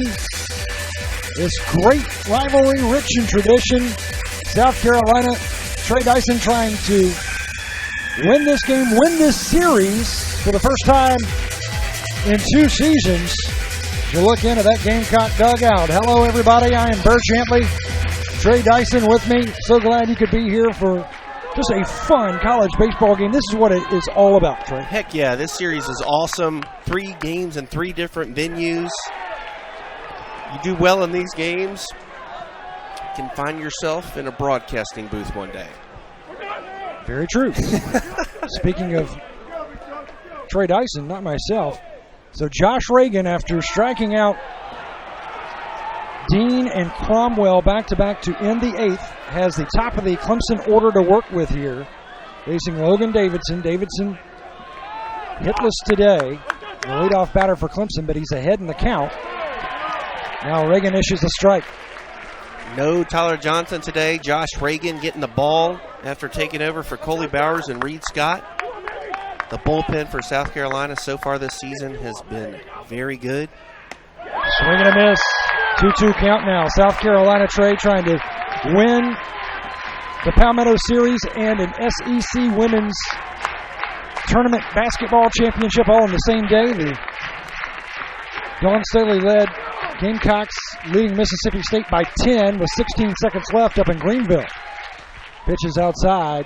Count is full now. 3 balls, 2 strikes. Logan Davidson with a chance to do something good here for Clemson as the Tigers trail by 1. This is a very resilient, scrappy, salty Tiger team. Evident yesterday, Davidson lifts one to center. T.J. Hopkins a few steps over, and Reagan gets the first out of the inning. Reagan so tough on those full counts. He rarely ever gives in. Davidson got a pretty good pitch to hit right there. But he's had a tough day at the plate today, 0 for 5. Reed Rollman, on the other hand, he's had a really good day at the plate. The biggest thing about getting Davidson out in that situation to lead off the 9th, you don't want the leadoff batter aboard with Seth Beer and Chase Pender batting 3 and 4 in this Clemson order.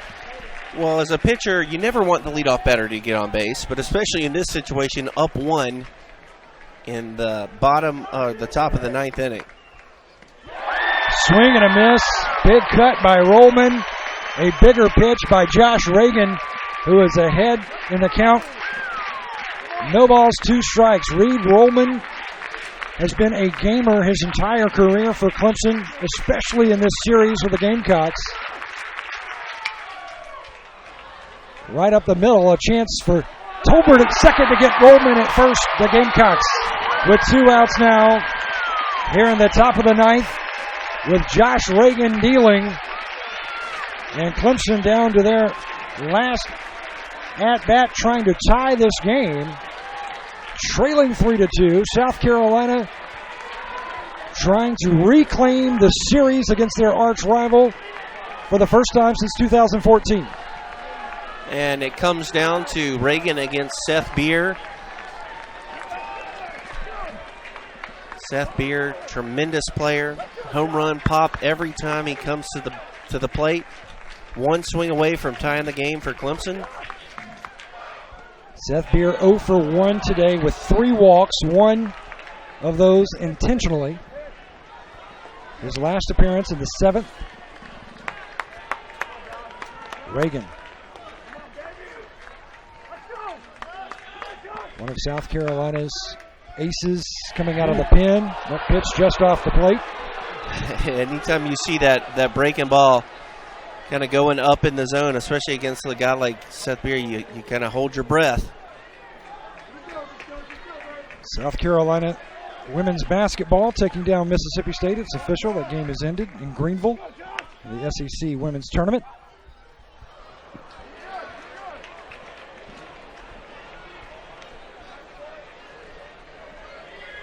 Three and 0 here to Seth Beer. 2 outs. Gamecocks leading by 1.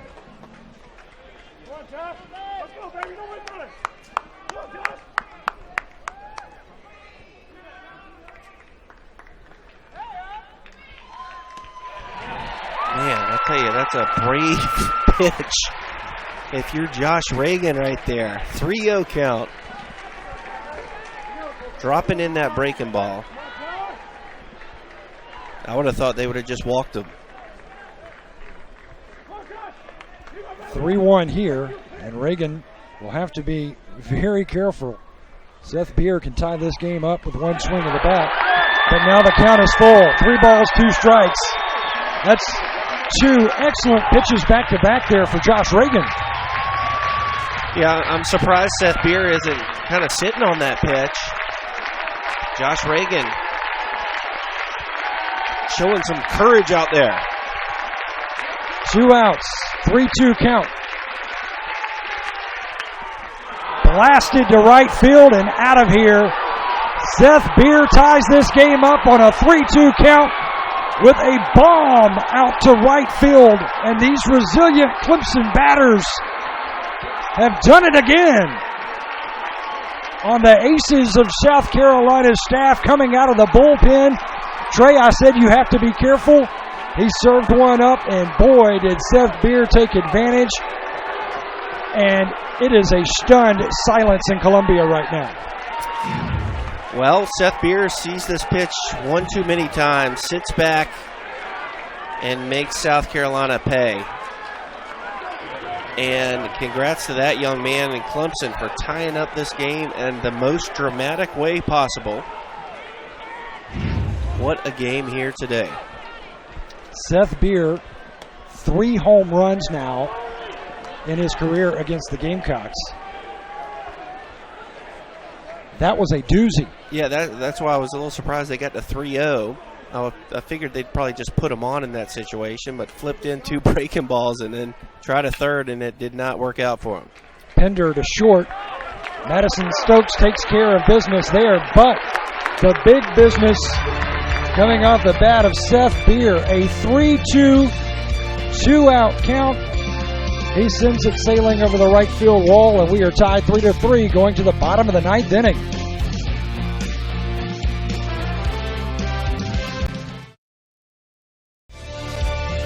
We are tied in Columbia, moving to the bottom of the 9th inning. South Carolina, 3 runs, 10 hits, 1 error. Clemson, 3 runs, 7 hits, no errors.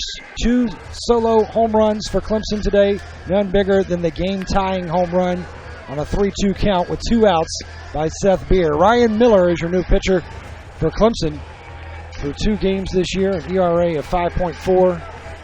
A couple of strikeouts, no walks.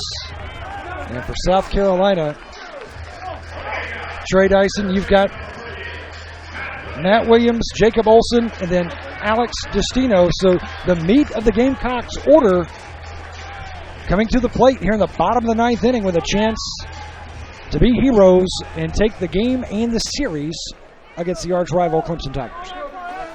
Well, give credit to Clemson and Seth Beer for capitalizing on a mistake from South Carolina. But if you're South Carolina, get the heart of the order up, a chance to walk off Clemson. It was somewhat surprising. South Carolina rolling the dice, wanting to have Reagan throw to Seth Beer. The count was 3-0, and instead of issuing the intentional walk. Well, you certainly have to admire the courage and wanting to, play ball and not just give a guy a free base. Matt Williams into left. But looking foul, yes. That being said, once you fall behind 3-0, I mean, you just have to, just tip your cap to Seth Beer. Seeing a pitch, a couple pitches, they threw for strikes, curveballs, got back in the count 3-2, and then went to it maybe one too many times. Seth Beer saw it well, and crushed it. Matt Williams, a double, his last at-bat in the 7th inning. He has a walk and a couple of flyouts. Looks like Seth Beer got the memo out there in left field, playing much closer to the line, especially with 2 strikes here against Matt Williams.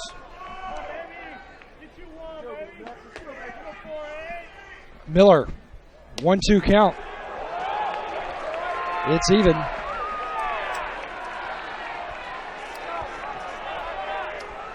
Mitchell Miller, the freshman from Covington, Georgia, facing South Carolina's Matt Williams, the junior out of Honeypath, with a 2-2 count. Drilled into the gap, and Matt Williams leads off South Carolina's 9th with a single.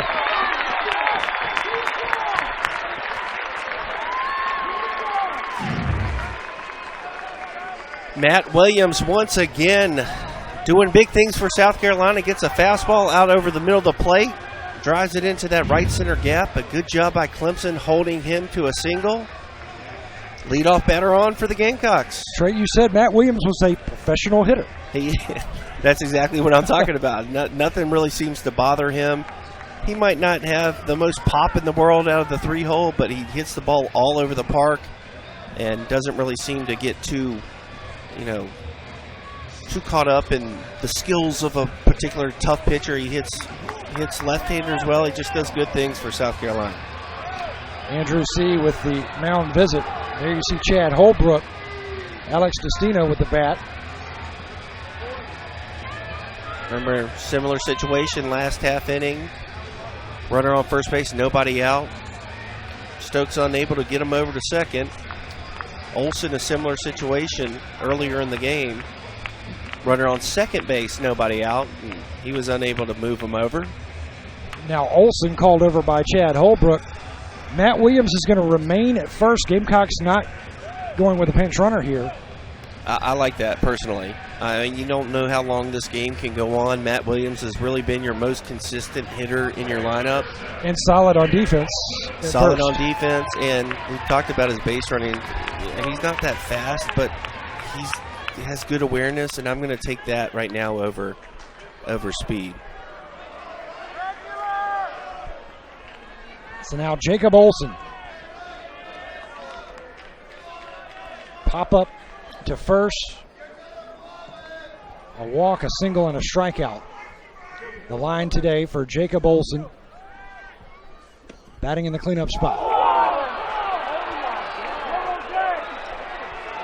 Well, got a fastball there. Looked like he was bunting, but I don't know what he's looking for. If he's trying to bunt, it was a pretty good one to bunt. Behind in the count, 0-1.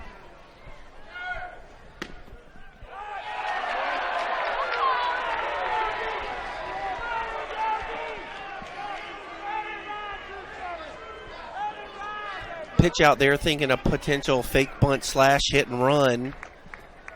Monty Lee was. Matt Williams having to scurry back to first base on that.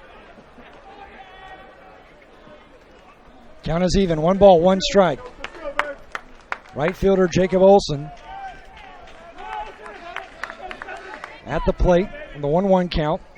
Williams over at first, nobody out. Bunted foul. 1 ball, 2 strikes now. You see Andrew Cox barreling down right there. That's the risk you take whenever you're crashing in that hard, that if you don't chop down and break down soon enough, a lot of times not even the best bunt can get by you over there at first base. So he's got to be careful with that. A 3-3 tie. Clemson getting a solo homer to tie this game in the top of the ninth with 2 outs on a 3-2 count off the bat of Seth Beer. Lifted foul. Count remains 1 ball, 2 strikes now.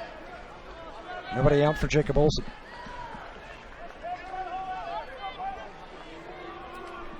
So far, both programs here today not looking the most comfortable in bunting situations. And Mitchell Miller will hit Jacob Olsen on that pitch in South Carolina, Trey Dyson. That works better than a bunt because you've got runners on first and second. The go-ahead run now at second base, and you've got Jacob Olsen at first and nobody out. Yeah, that's a gift right there by Ryan Miller. Breaking ball that got away from him and hits Olsen. First and second, Alex Destino up, and Coach Holbrook trying to figure out what he wants to do over there. With runners in scoring position this weekend, Alex Destino has had some opportunities, but for South Carolina and the Gamecocks, Destino really has not yet delivered. And Alex Destino is going to be pinch hit for in this situation. Well, it's going to be Rowe who is grabbing the bat. Justin Rowe. You know, you look at Destino with runners in scoring position this weekend against Clemson. He just really has not hit the ball well, Trey. And Chad Holbrook is going to pull his All-American in a situation against your rival with a runner on second, a runner on first, nobody out, facing a freshman pitcher. And he's going to bring in the junior from California and put Justin Rowe at the plate with a chance to drive home the game winner and the series winner. We'll find out who Clemson is going to use coming out of the bullpen when we return. High drama in Columbia, 3-3, bottom of the ninth.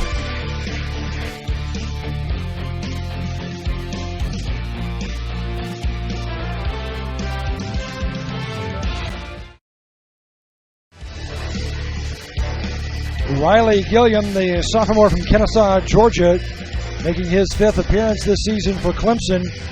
None bigger than this. He is 1 save, an ERA below 1, 2 walks, 17 strikeouts. South Carolina head coach Chad Holbrook has just pulled the bat out of the hands of Alex Destino. Nobody out. Runners on first and second. It's going to be Justin Rowe to the plate. Trey Dyson. Chad Holbrook is calling on Rowe to bunts, trying to move Williams over to third. Then you would have Jonah Bride coming up to bat with 1 out. Yeah, I think he's probably just gotten – they've had a lot of situational hitting opportunities today that they haven't really been able to cash in on, and I think he's probably just seen enough and said, hey, I'm going to get the bat and give Justin Rowe, who I believe can handle the bat well, who can do a job, and he's going to get an opportunity to move the runners over and try to get us a runner on third base with less than 2 outs. So I think the frustration just got to Coach Holbrook, and he's going with a guy who he believes can get those runners over. Now Justin Rowe blasted a big triple Saturday versus the Tigers up in Greenville.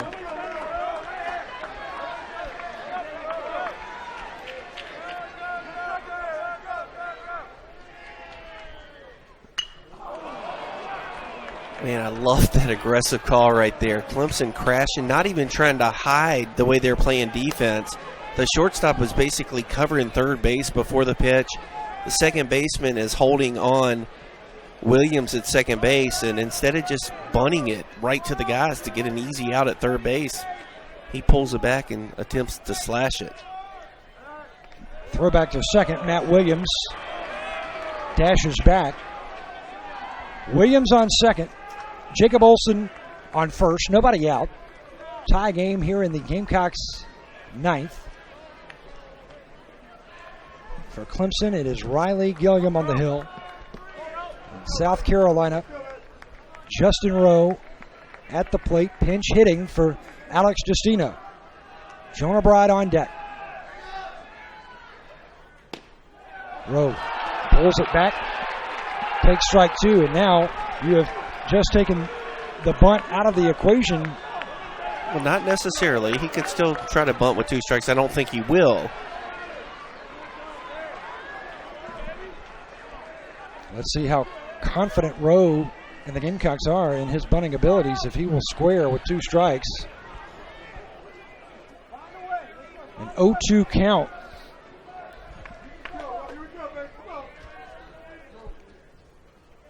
Gilliam deals, Rowe bunts, pops it up, and making the nice catch is Chris Williams, and the Gamecocks squander an opportunity with situational hitting, pulling the bat out of the hands out of Alex Justino, rolling the dice with 2 strikes. The pinch hitter, Rowe, pops it up, and look at that play by Williams. Wow. I mean, just a lot of stuff going on here in the 9th inning. Williams, a very athletic play. Rowe at least puts it in play. South Carolina base runners do get back, so they weren't doubled off.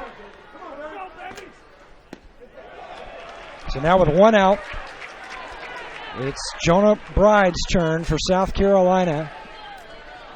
0 for 4 day for Jonah Bride, who has driven in 4 runs in this series against Clemson.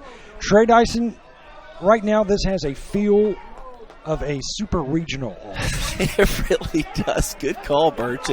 It is an important game. These players want to win. These fans want to win. You know, pressure-filled situations. Just a fun thing to watch, that's for sure.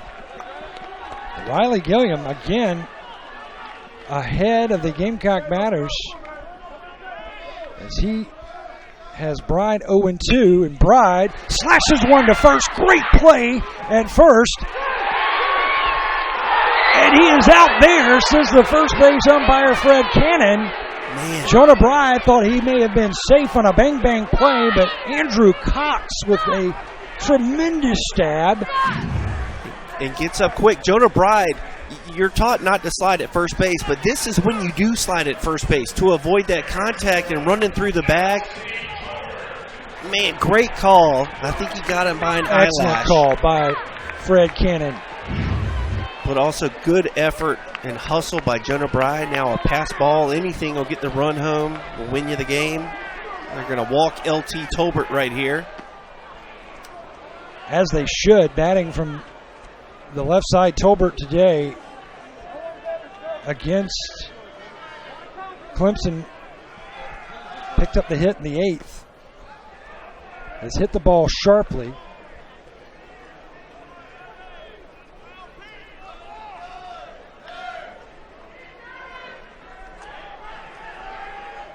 So with 2 outs now, it will be Madison Stokes, who hit into a double play his last at-bat. But in the 6th inning, Trey, an infield hit. Madison Stokes is more than capable. Riley Gilliam for Clemson, he's nasty. Stokes, a different ball player this year. Not striking out as much. Delivering some big hits, and this is all you can ask for early in March for college baseball. Bases are loaded, but the only one that matters is Matt Williams on third, 90 feet away from home. Madison Stokes, 1 for 4 today. Batting average below 200 now on the season. Slapped foul. He's behind in the count 0-1. 2 outs. And a tie game, 3-3. Clemson tying this game in the 9th with 2 outs on a 3-2 count. Seth Beer leaving the yard.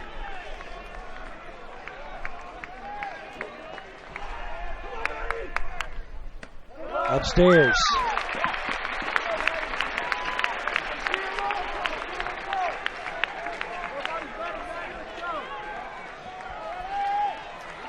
One ball, 1 strike.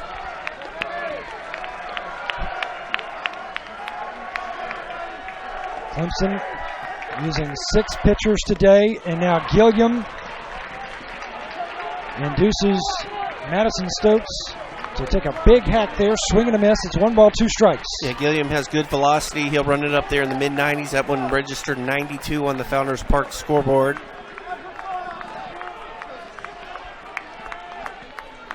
Bases loaded. Matt Williams, the series winning run, 90 feet away in third. Madison Stokes takes that pitch, runs the count even now, 2 balls, 2 strikes with 2 outs. And if you're Stokes here, I'm obviously probably looking fastball and adjust. The last thing you want if you're Clemson is another pass ball / wild pitch to allow that winning run to come home. Stokes swings, misses, and Gilliam gets out of the bases loaded jam. We are going to extra innings when we return to Columbia, tied 3-3. This bullpen for Clemson really working today.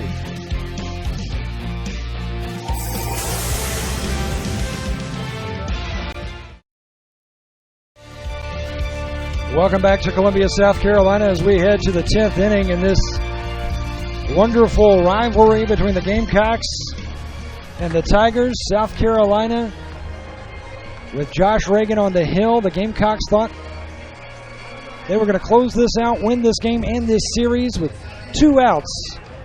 Back in the top of the 9th, bases cleared, but Seth Beer standing in against Josh Reagan. Reagan makes a mistake, and we're tied 3-3. South Carolina, the bases loaded. Bottom of the 9th, but cannot plate a runner. It certainly has been a game. Both teams have failed at the situational hitting opportunities, but they've also, provided some fireworks as well at times. Seth Beer, obviously the biggest one in the top of the 9th. The last time this game went to extra innings between the Tigers and the Gamecocks, the last time this series went into an extra stanza, it was 2012 here at Founders Park. South Carolina won 5-4 in 12.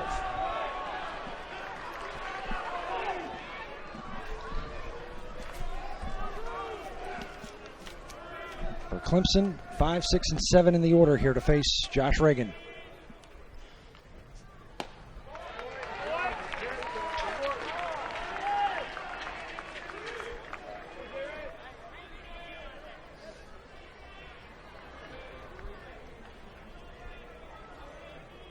Reagan with a 2-1 in there for strike 2.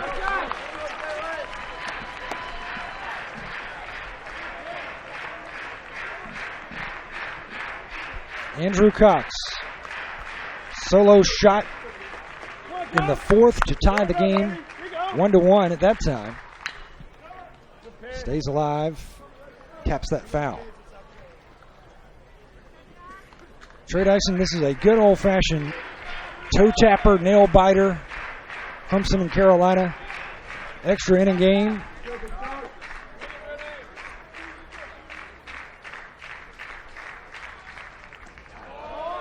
It's been a cool game. Interesting. Some guys have stepped up in a big way.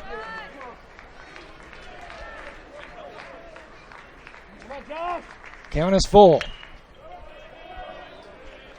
I just can't imagine the feeling over there in South Carolina's dugout. 2 outs, our top 9. Seth Beer, who they've got so much respect for, and they opt to go after him. And then they come right back out. South Carolina put pressure right back on Clemson, have a chance to win the game. And now Clemson, just like South Carolina, last at bat for the Gamecocks, will have a runner aboard to open the 10th.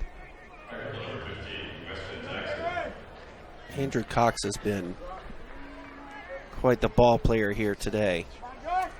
For Clemson, great plays in the field. Made a couple nice stretches over there at first base, and what he's done at the plate has been phenomenal.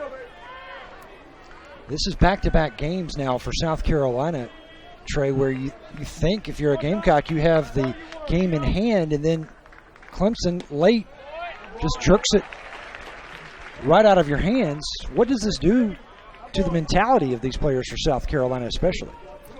Well, they got to be tough, and you learn a lot about your team right here. How tough are you? That's what Monty Lee was talking about after the game yesterday, was toughness and attitude, never, feeling like you're out of a game. And for South Carolina, it's the same thing. You gotta fight, you gotta claw. Yeah, you gave up a home run, but who cares? You gotta flush it and move on and fight through it, and someone's got to step up and want to be that hero.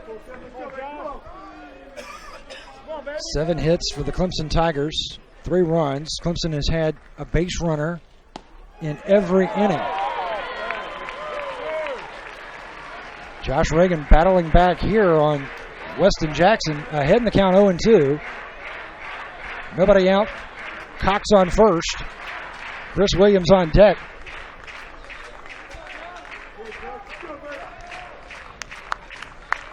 Come on, Josh.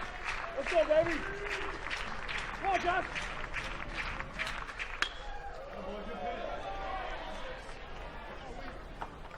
I think Coach Lee's had enough of the bunting attempts. So Weston Jackson swinging the bat up there. Josh Reagan coming in for South Carolina in the 8th. 2 strikeouts, a walk, and a hit. The hit, the solo home run to tie the game. Seth Beer in the 9th. Count even. 2 balls, 2 strikes. Here to Weston Jackson.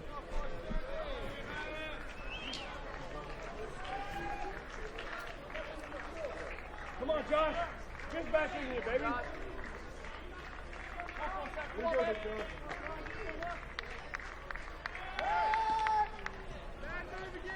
Jackson, he's been in some big-time games in his career at Presbyterian and now as a graduate student at Clemson.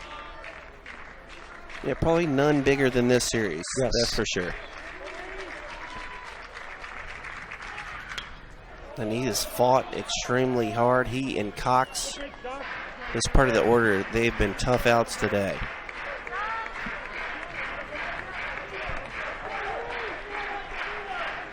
One ball, 2 strikes.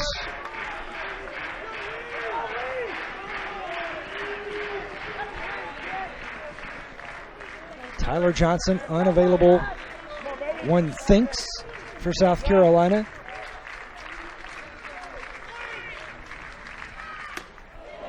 It will be Reagan's opportunity to try and seal the deal for South Carolina. 39 pitches so far thrown for Reagan. It's a 2-2 count now.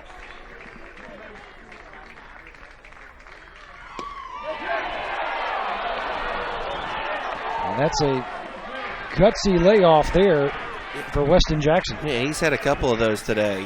2 strikes, to me, that's too close to take. Weston Jackson gets the benefit of the doubt right there.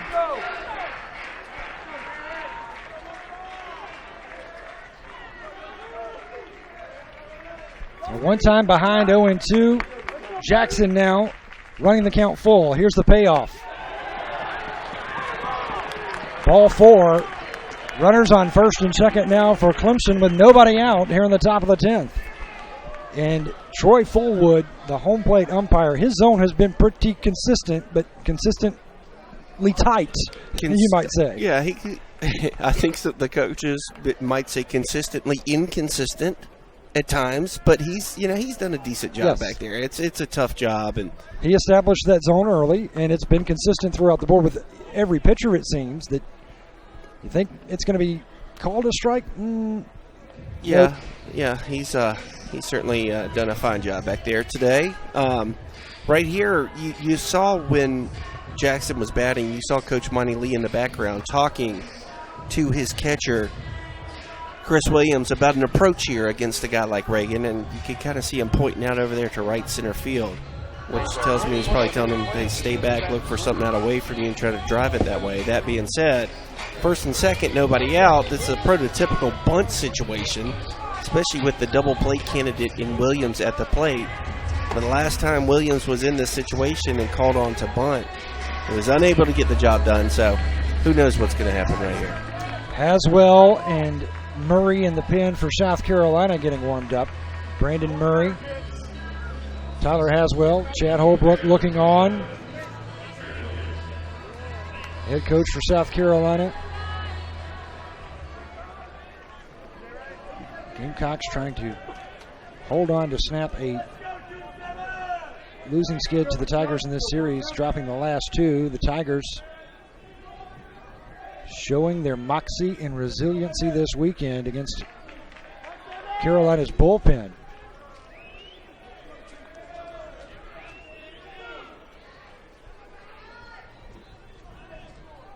Clemson with the advantage here with nobody out in the 10th and 2 aboard.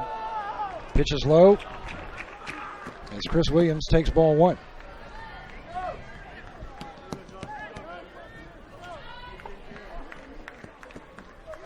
Here you go, Josh. Let's go, baby.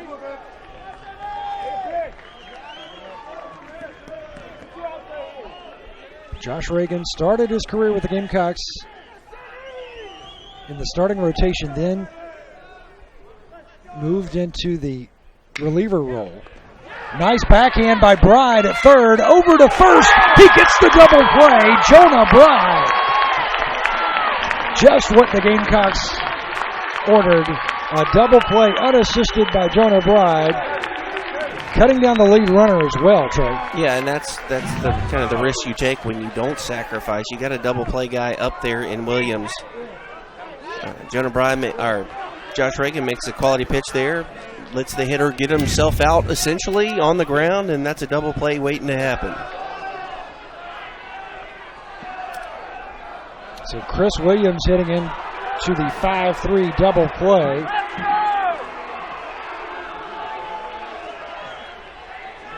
Second double play of this game for the South Carolina defense. Gamecocks with 9 double plays now this season. That was pretty big for Josh Reagan. Yeah, I mean, all game long they've, once again, it's just another failed situational hitting task for Clemson. Both South Carolina and Clemson, they've just really struggled in those opportunities, whether that be pressure that they're feeling up there at the plate, but you gotta move runners in these situations if you want to, really become a great team. You got to be able to get the job done, and they just had a really hard time, getting the job done. So Robert Jolly will pinch hit for Jordan Green, who pinch hit for Grayson Bird last inning. And Reagan will issue the intentional walk here so South Carolina can go to any base for the force out to end the inning if the ball is hit into the infield. Yeah, it looks like it. I mean, typically Reagan really tough against left-handed batters, so either that or they're going to go to the bullpen after this or feel better with the lefty on deck and Reagan going after him. But now with Jolly on first, you can get the force out at any bag. Yeah, that helps. Gives you more. Maybe they're just, more odds to work with. Maybe they're thinking they'd rather just let this guy try to beat him as opposed to Jolly.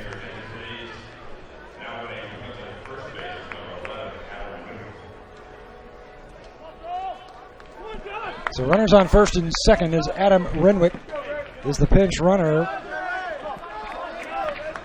And Cromwell hitless today, 0 for 4.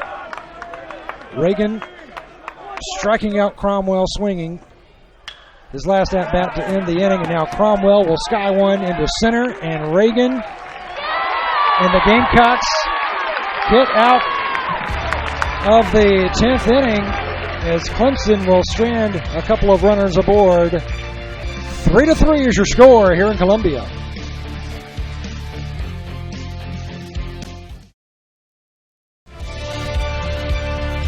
Josh Reagan in that Gamecock dugout making things very interesting here in Columbia, certainly giving fans the money's worth for this Palmetto series, this storied rivalry, tied 3-3, moving to the bottom of the 10th inning. Josh Reagan had walked the first two batters he saw in the top of the 10th, but was able to walk away unscathed. And now Clemson, Ronnie Gilliam, who poured it on South Carolina in the 9th after he entered the ball game, doing a fantastic job.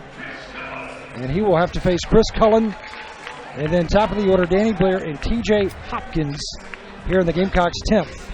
First extra inning game of the year for South Carolina. Clemson, this is their second, as they went to extra frames against Elon. Chris Cullen's looked a lot better at the plate this week than he did at the beginning of the year. Big hit here today.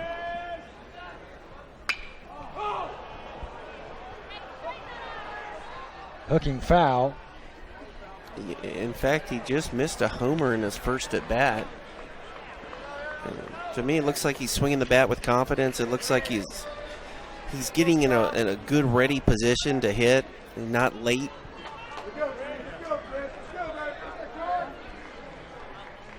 Just missing a couple balls here today off the end of the bat. 1 ball, 1 strike. And that hits Chris Cullen, and the Gamecocks have the leadoff batter aboard to begin the 10th inning. And to the top of the order, the Gamecocks go. It will be Danny Blair.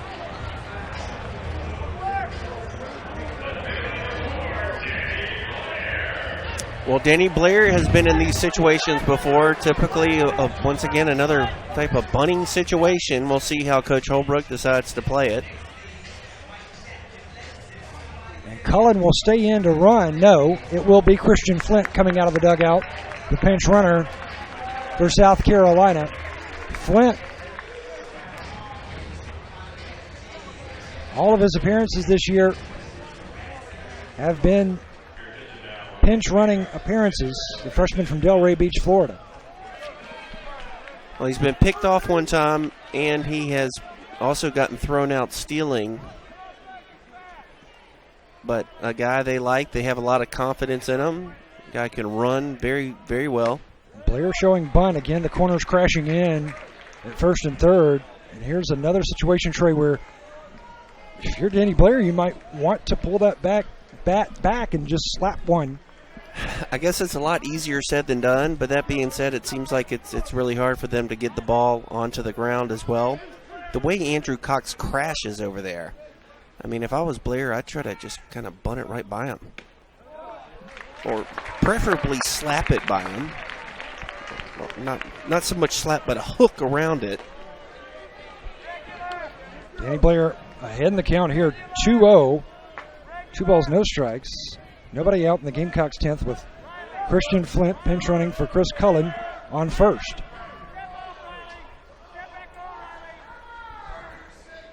And with Cox crashing over there at first base and the second base covering first, it's pretty much wide open on the right side. 2 balls, 1 strike.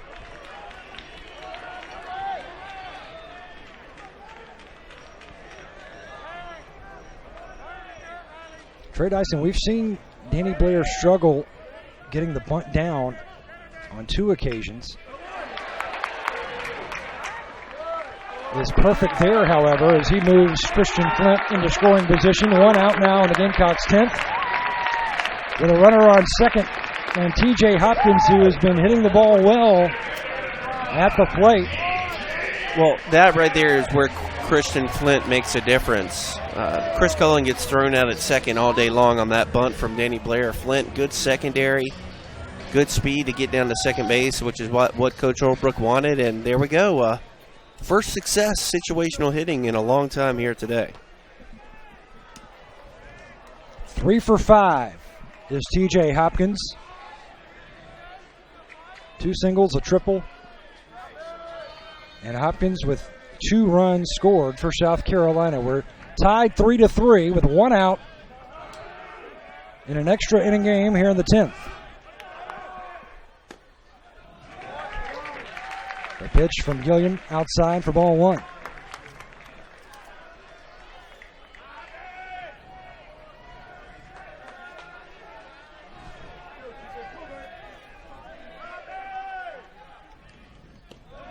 Outside in the dirt. Excellent job by Chris Williams to backhand that and keep it in play, making the stab, preventing that ball to get to the screen. Yeah, that was a great pick right there from Williams. Typically, you like to see your catchers kind of body that up, but if he bodies that up and he gets in the dirt, Flint with his speed can probably take off to third. So good pick right there. 2-0 count. Hopkins lays off. It's ball three. In the dirt again. And that was a quality block from Williams. Gets down, deadens it right out in front of him, exactly like you want to do it. And that it just allows your pitcher a lot of confidence to be able to throw that hard slider up there.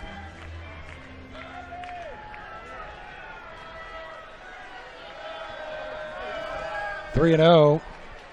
Intentional walk issued. And the Gamecocks now runners on first and second. Clemson will be looking for the double play off the bat of Matt Williams, but Williams, his last two at-bats against Clemson pitching has been very dangerous.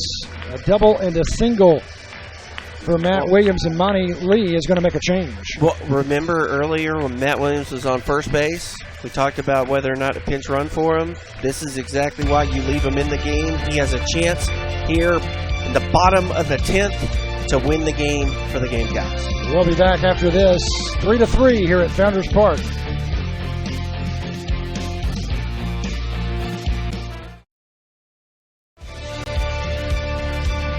Alex Schnell, the junior from Milton, Georgia, called upon out of the bullpen for Clemson, making his second appearance of the season.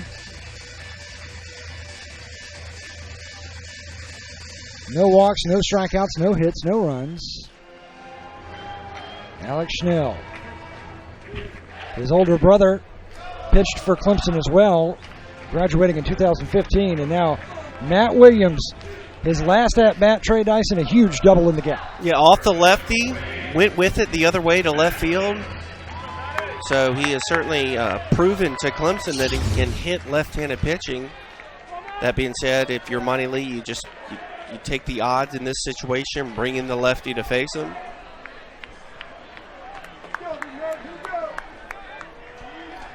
And that was the double that we just showed you, as Williams had that single in the gap in the inning before on another fine piece of hitting by Matt Williams.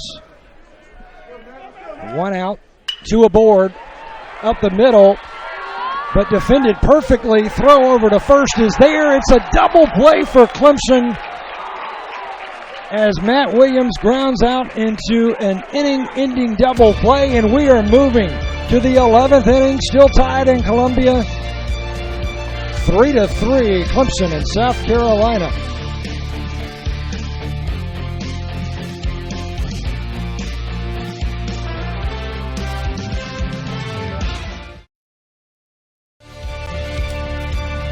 Top of the 11th inning we go here at Founders Park in Columbia to settle this Palmetto series here in 2017. South Carolina winning at Clemson on Friday. The Tigers coming back Saturday in Greenville and rallying today to force this game into extra innings. And South Carolina will call on Brandon Murray here in the 11th inning as he will take the place of Josh Reagan. Reagan found himself in a couple of jams against these Clemson batters, but was able to wiggle his way out, and now it is up to Brandon Murray to keep the base paths clear and give the Gamecocks another chance. But Clemson, Trey, what a job they have done this entire weekend off of this Gamecock staff coming out of the pen as we look at the numbers on Murray. I mean, both teams have really fought hard today, and they've gotten out of tough situations. Josh Reagan, just unfortunate for him. He pitched so well, and to have that one pitch kind of come back to haunt him, you just got to tip your cap to Clemson. Both teams gotten out of some jams. Here comes Brandon Murray to get his opportunity. He should be good and loose. Remember, he was warming up back in the 5th inning, and he's warmed up, quite a bit out there. So hopefully he'll be good and loose out of the pen for South Carolina. Brandon Murray, his numbers in this rivalry against Clemson, this will be his 3rd appearance. He has allowed 3 earned runs on 2 hits in 4 1/3 inning. An ERA of 6.23 against the Tigers. But if you're Brandon Murray, you forget about that. Today is a new day, as he will face Logan Davidson here to lead off the 11th. For Clemson, it will be the top of the order, Davidson, Rollman, and then that guy, Seth Beer. Well, they've done a good job getting Davidson out today. 0 for 5 on the day. Brandon Murray throwing a sharp breaking ball to start off this sequence with Davidson. Davidson played very good in the field. 92. That pitch from Murray. What do you like about Brandon Murray for South Carolina coming in to relieve Josh Reagan here? Well, I like Murray. He's a fighter, a competitor. He typically, goes right after guys. The thing I worry about sometimes with him is sometimes he has a tendency to miss his spot and his location, and because he doesn't throw 96, 97 miles an hour, a lot of times they can take advantage of the mistakes that he makes. But I like his attitude. He's not afraid to go right after the guys. He's behind in the count to the leadoff batter, Logan Davidson, here in the 11th. 3 balls, 1 strike. And for the 2nd consecutive inning, Clemson with the leadoff batter aboard, courtesy of a Gamecock walk. And it's Reed Rollman now, the designated hitter. Grounded out to L.T. Tolbert, his last at-bat. But Reed Rollman is a tough out, especially for Gamecock pitchers. And Brandon Murray will not have an opportunity to face Reed Rollman. We'll tell you who will when we return to Columbia in a tie game, 3-3, top of the 11th. Nobody out. Clemson with a runner aboard.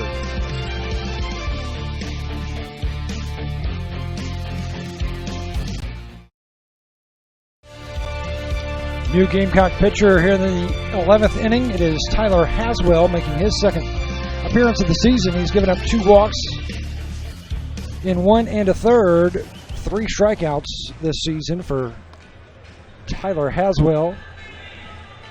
So 1 batter faced for Brandon Murray coming out of the pen. Clemson with a runner aboard, nobody out, 11th inning. Yeah, I guess they just felt like Brandon Murray, I guess they feel like they have more confidence in Haswell being able to throw strikes in this situation, but Murray got his chance and walked the first guy he faced, so they brought in Haswell, more of a control pitcher, to face a really tough part in Clemson's lineup. 7 pitchers used today for Monty Lee and Clemson, and now Chad Holbrook. And the Gamecocks going to pitcher number 6. 13 different arms today, Trey. Well, I know the leadoff batter has gotten on quite often here in the past couple innings for both sides. Yes. And South Carolina actually moved him over for the first time. Until then, nobody had really been able to take advantage of that. So with Rollman up and Seth Beer on deck, if you bunt and then first base is open, you would clearly think they would walk Beer in that situation, but I would think that Monty Lee's going to let him hit. The Gamecocks in the 9th had the bases 1st and 2nd with nobody out. Rollman swings and misses, throw down to 2nd, and stealing 2nd is Logan Davidson. I love that call right there. It's an aggressive play where the runner's in motion, a fake bunt / hit and run, where even if you swing and miss, it's a good chance to get that runner to second base without getting thrown out because the catcher has to stay back so long because of the swing. Runner in scoring position now for Reed Rollman, 2 for 5 today. Rollman reached on an error and came around to score in the 7th. Lays down the bunt beautifully. Clemson with a runner on third now with 1 out. And Seth Beer, who can put a ball into the outfield and score a run. I mean, I don't think they're going to pitch to him in this situation. Get him on, set up a double play. But good job from Rollman and a good risk right there from Monty Lee. You're already taking a risk by bunting because we've seen that not many people can successfully get the bunt down. But be more aggressive with your risk, which is the stolen base attempt. Get him over. Now you're bunting. Now you get him all the way over to third base. And it gets past the catcher to the screen and to home. Clemson takes the lead as the Tigers, Logan Davidson aggressive running the bases. Still second, is moved over to third on a bunt by Reed Rollman. The small ball paying off. The wild pitch on a pitch out, trying to intentionally walk Seth Beer, and the Gamecocks fall behind the Clemson Tigers. We got a new catcher back there. Chris Cullen taken out for a pinch runner last half inning. Hunter Taylor unable to get that low wild pitch from Haswell. You know, in the big leagues, they're doing away with that this year. They can give a signal to the home plate umpire where they don't actually even have to throw a pitch. So won't see that at the next level this year. And now the Gamecocks will pitch to Seth Beer with 1 out. Base is empty. But Clemson taking the lead in the extra frames here in the 11th on a wild pitch from Haswell. Well, and all set up with the aggressive play, the fake bunt slash hit and run, get him over. Then you bunt him to third. Good execution from Reed Rollman. The first time Clemson's moved a runner to third with nobody out, gets them there less than 2, and then they take advantage of a mistake. It's all about execution, Trey. South Carolina tried something similar as far as trying to go station to station, taking the bat out of the hands of Destino with runners on first and second, but the Gamecocks just did not execute. Clemson, they get the job done here in the 11th to take the 1-run lead. And the hard part to swallow if you're a South Carolina fan or coach is the fact that they were able to get that run without Clemson really having to earn it at the plate. You know, getting those runners home from third base with less than 2 outs, we've seen it's a hard thing to do for these guys here today, and they were able to do it without even having to put the ball in play. So Seth Beer is going to come out of the game now. Pinch runner, KJ Bryant.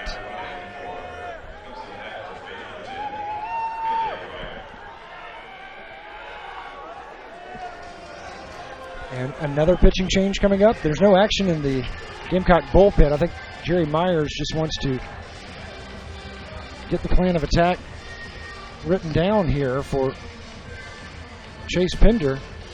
But no, he is going to take the ball away from Tyler Haswell. And coming in for South Carolina, it will be pitcher number 7. We'll find out who it will be when we return. Clemson leading 4-3, 1 out, top of the 11th.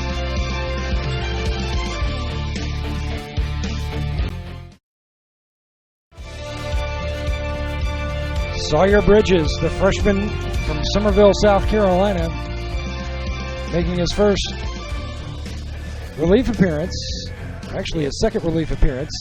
Started 1 game this season for the Gamecocks. That ERA at 9, 4 innings of work, 2 walks, 5 strikeouts. You know, Sawyer Bridges, he's got a good arm. You didn't see anyone warming up out there because he had already been warming up previously. So he was good and loose, ready to go, I believe. And he's got a good arm, young kid.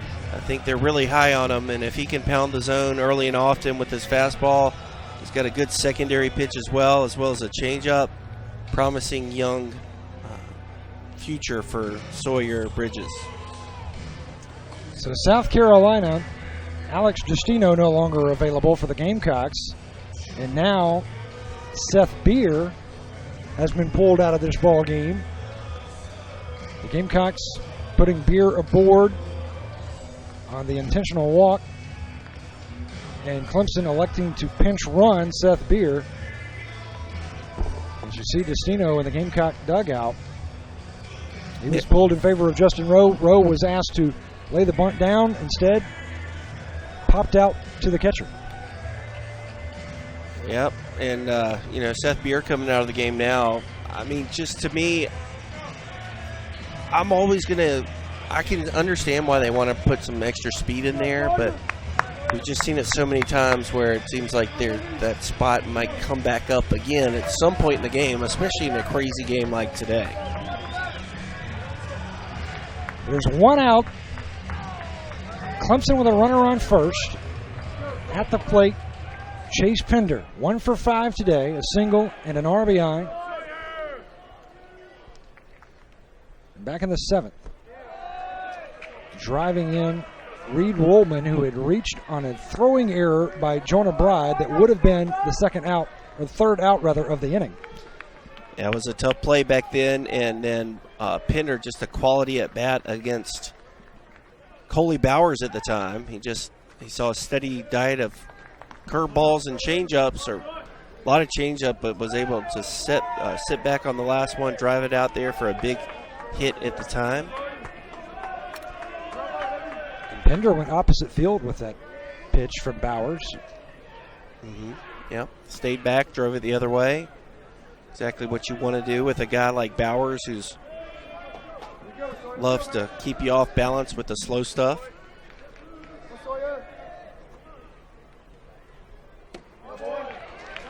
That's a strike on the inside for Sawyer Bridges here, who is on for the Gamecocks now. South Carolina using their 7th pitcher of the day. Clemson, 7 different arms as well. Back to first.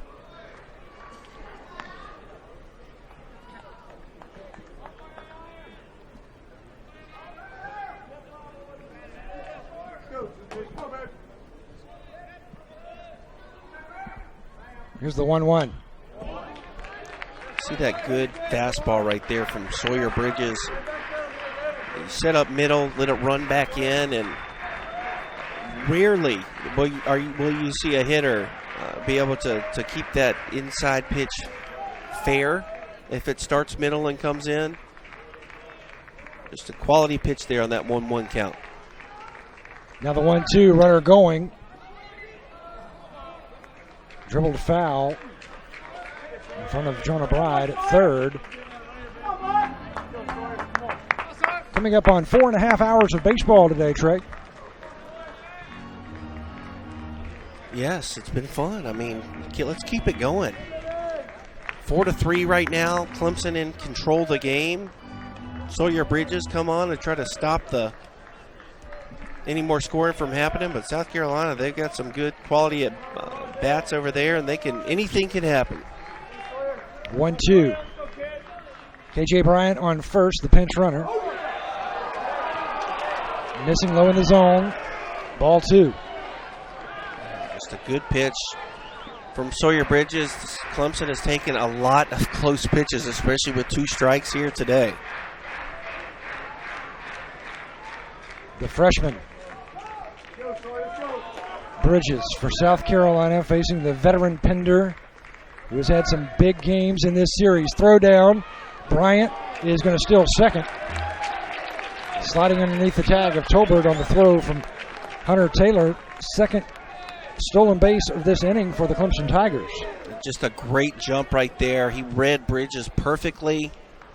After that pitch where he thought he struck out Pender, may have let his guard down a little bit. Perfect jump. Good speed. Big stolen base. 3-2 count. With 1 out.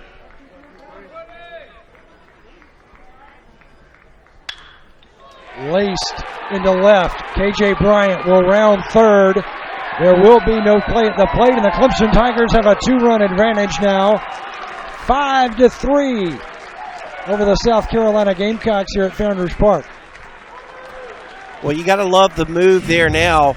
if you're Clemson. You know, a lot of times you'll see pinch runners come into the game for good players, but they just stay over there. They don't move. This time, Coach Lee puts them in motion. Big stolen base. Pender's second big-time at-bat of the day, and Clemson adds some insurance.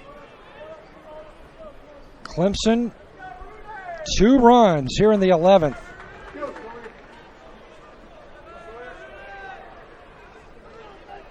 Several times in this game, another runner going on a hit and run, but fouled off the bat of Andrew Cox. Several times, South Carolina felt like they had Clemson dead to rights, and that South Carolina was going to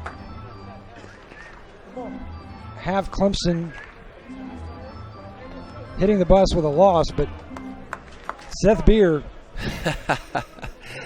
said, no, not so yet. Fast.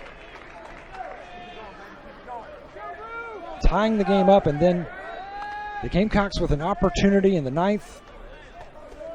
Clemson pitching, shutting down South Carolina. South Carolina unable to execute on situational hitting. Tigers able to do so here in the 11th inning, and they have a 2-run lead. This has really been a strange 3-game series this year. South Carolina winning on Friday because of a drop ball in the outfield. Allowed the Gamecocks to play opportunistic baseball, winning that game. And then Saturday, Clemson, much like today, just resiliency. Mm-hmm. Yeah, there's been some flashes of greatness and some flashes of not so greatness, if you will. But overall, for early in the year, college baseball, I mean, you can't beat the atmosphere. The crowd was electric here today. It's starting to thin out a little bit now, but it's been fun baseball to watch and be a part of.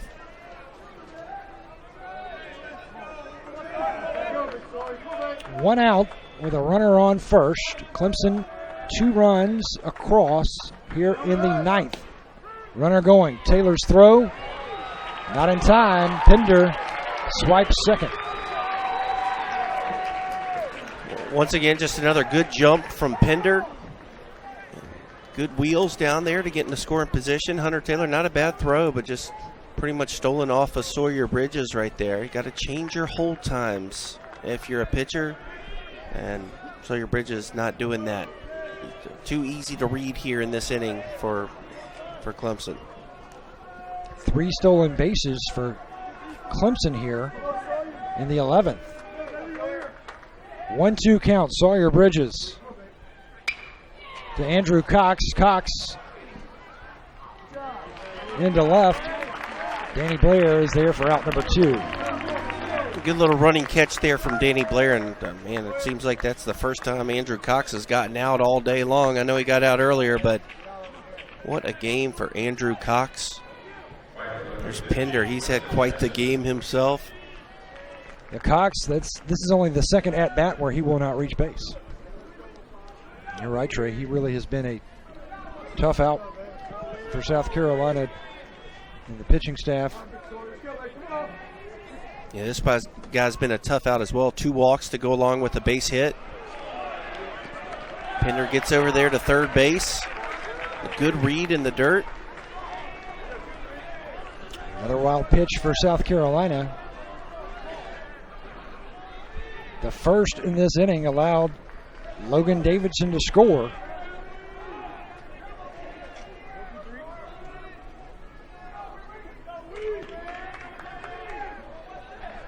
Third pitcher of record for South Carolina here against Clemson in the 11th.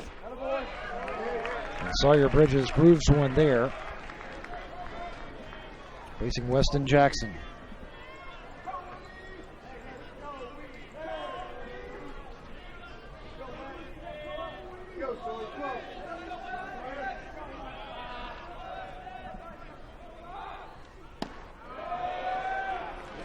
Yeah, I don't know if it's by plan or design, but Clemson hitters, they take their time in between pitches. They step out of the box, they adjust their batting gloves. It seems like they take a lot of time in between pitches, where Carolina hitters seem to be kind of getting up there and getting ready to rip and go.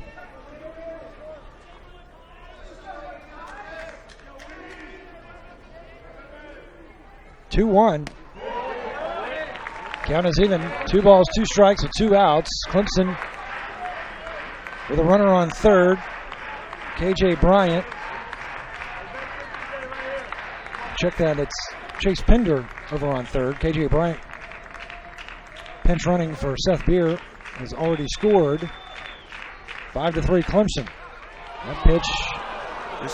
That's another tough take. Weston Jackson with 2 strikes today. He's taken multiple borderline pitches, but continues to get more opportunities to see extra pitches. I would have struck out probably 4 times if I was him swinging at those pitches that he's taking for balls today. 3-2. Swing and a miss. And Sawyer Bridges records the strikeout, but Clemson striking for 2 runs in the 11th. They lead South Carolina 5-3 as we move to the bottom of the 11th inning.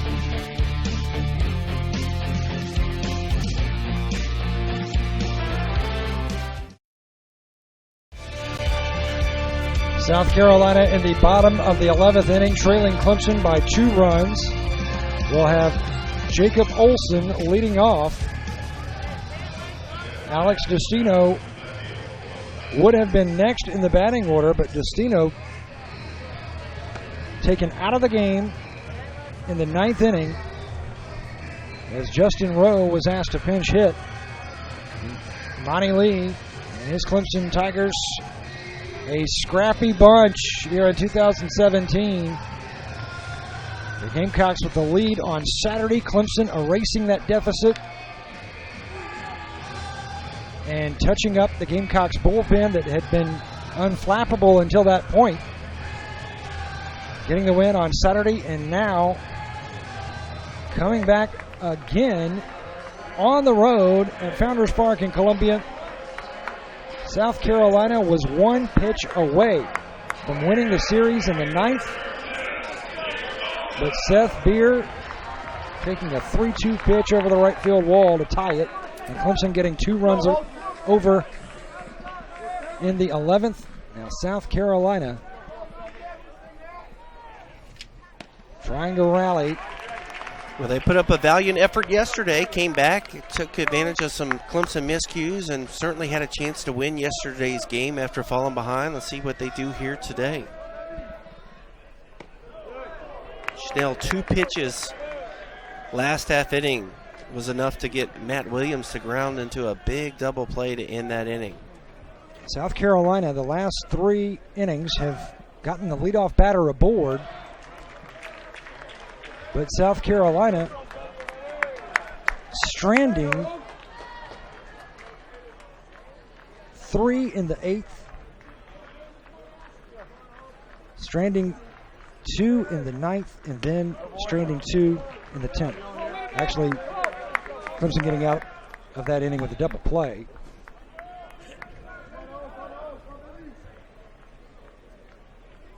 Opportunities for South Carolina for sure in this ball game and in this series.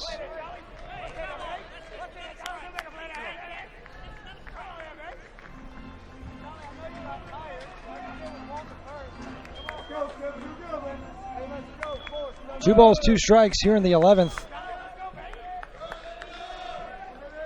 to Jacob Olson. Olson stays alive. South Carolina actually in a pretty decent spot right here. The lefty Schnell, Olson, a guy who sees and takes good passes against left-handed pitching. Rowe on deck, can also hit left-handed pitching well, and then Bright after that. So just got to fight here if you're South Carolina. Pops him up. Shortstop calling for it. Now the center fielder coming in. And Chase Pender making the catch. Wow, that was a drama-filled pop-up right there in the 11th inning. Pender ran about a half a mile to get underneath it, and because he has precedence over the shortstop, he makes the call and makes a sliding catch to get to retire Mr. Olson. Justin Rowe, his second at-bat, hitting for Alex Destino. Unable to get the bunt down for South Carolina in the 9th with runners on first and second.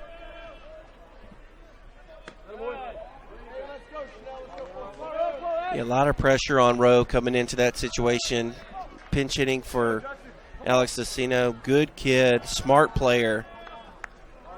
Certainly has a lot of talent. And you know he'd like to do something here to try to make up for his last at bat. Inside for ball 2. Really, the only thing he needs to do is just try to get a base hit somewhere, get hit by a pitch, walk, anything you can do to get that time run into the batter's box. Cromwell over to first, 2 outs. Here in the 11th.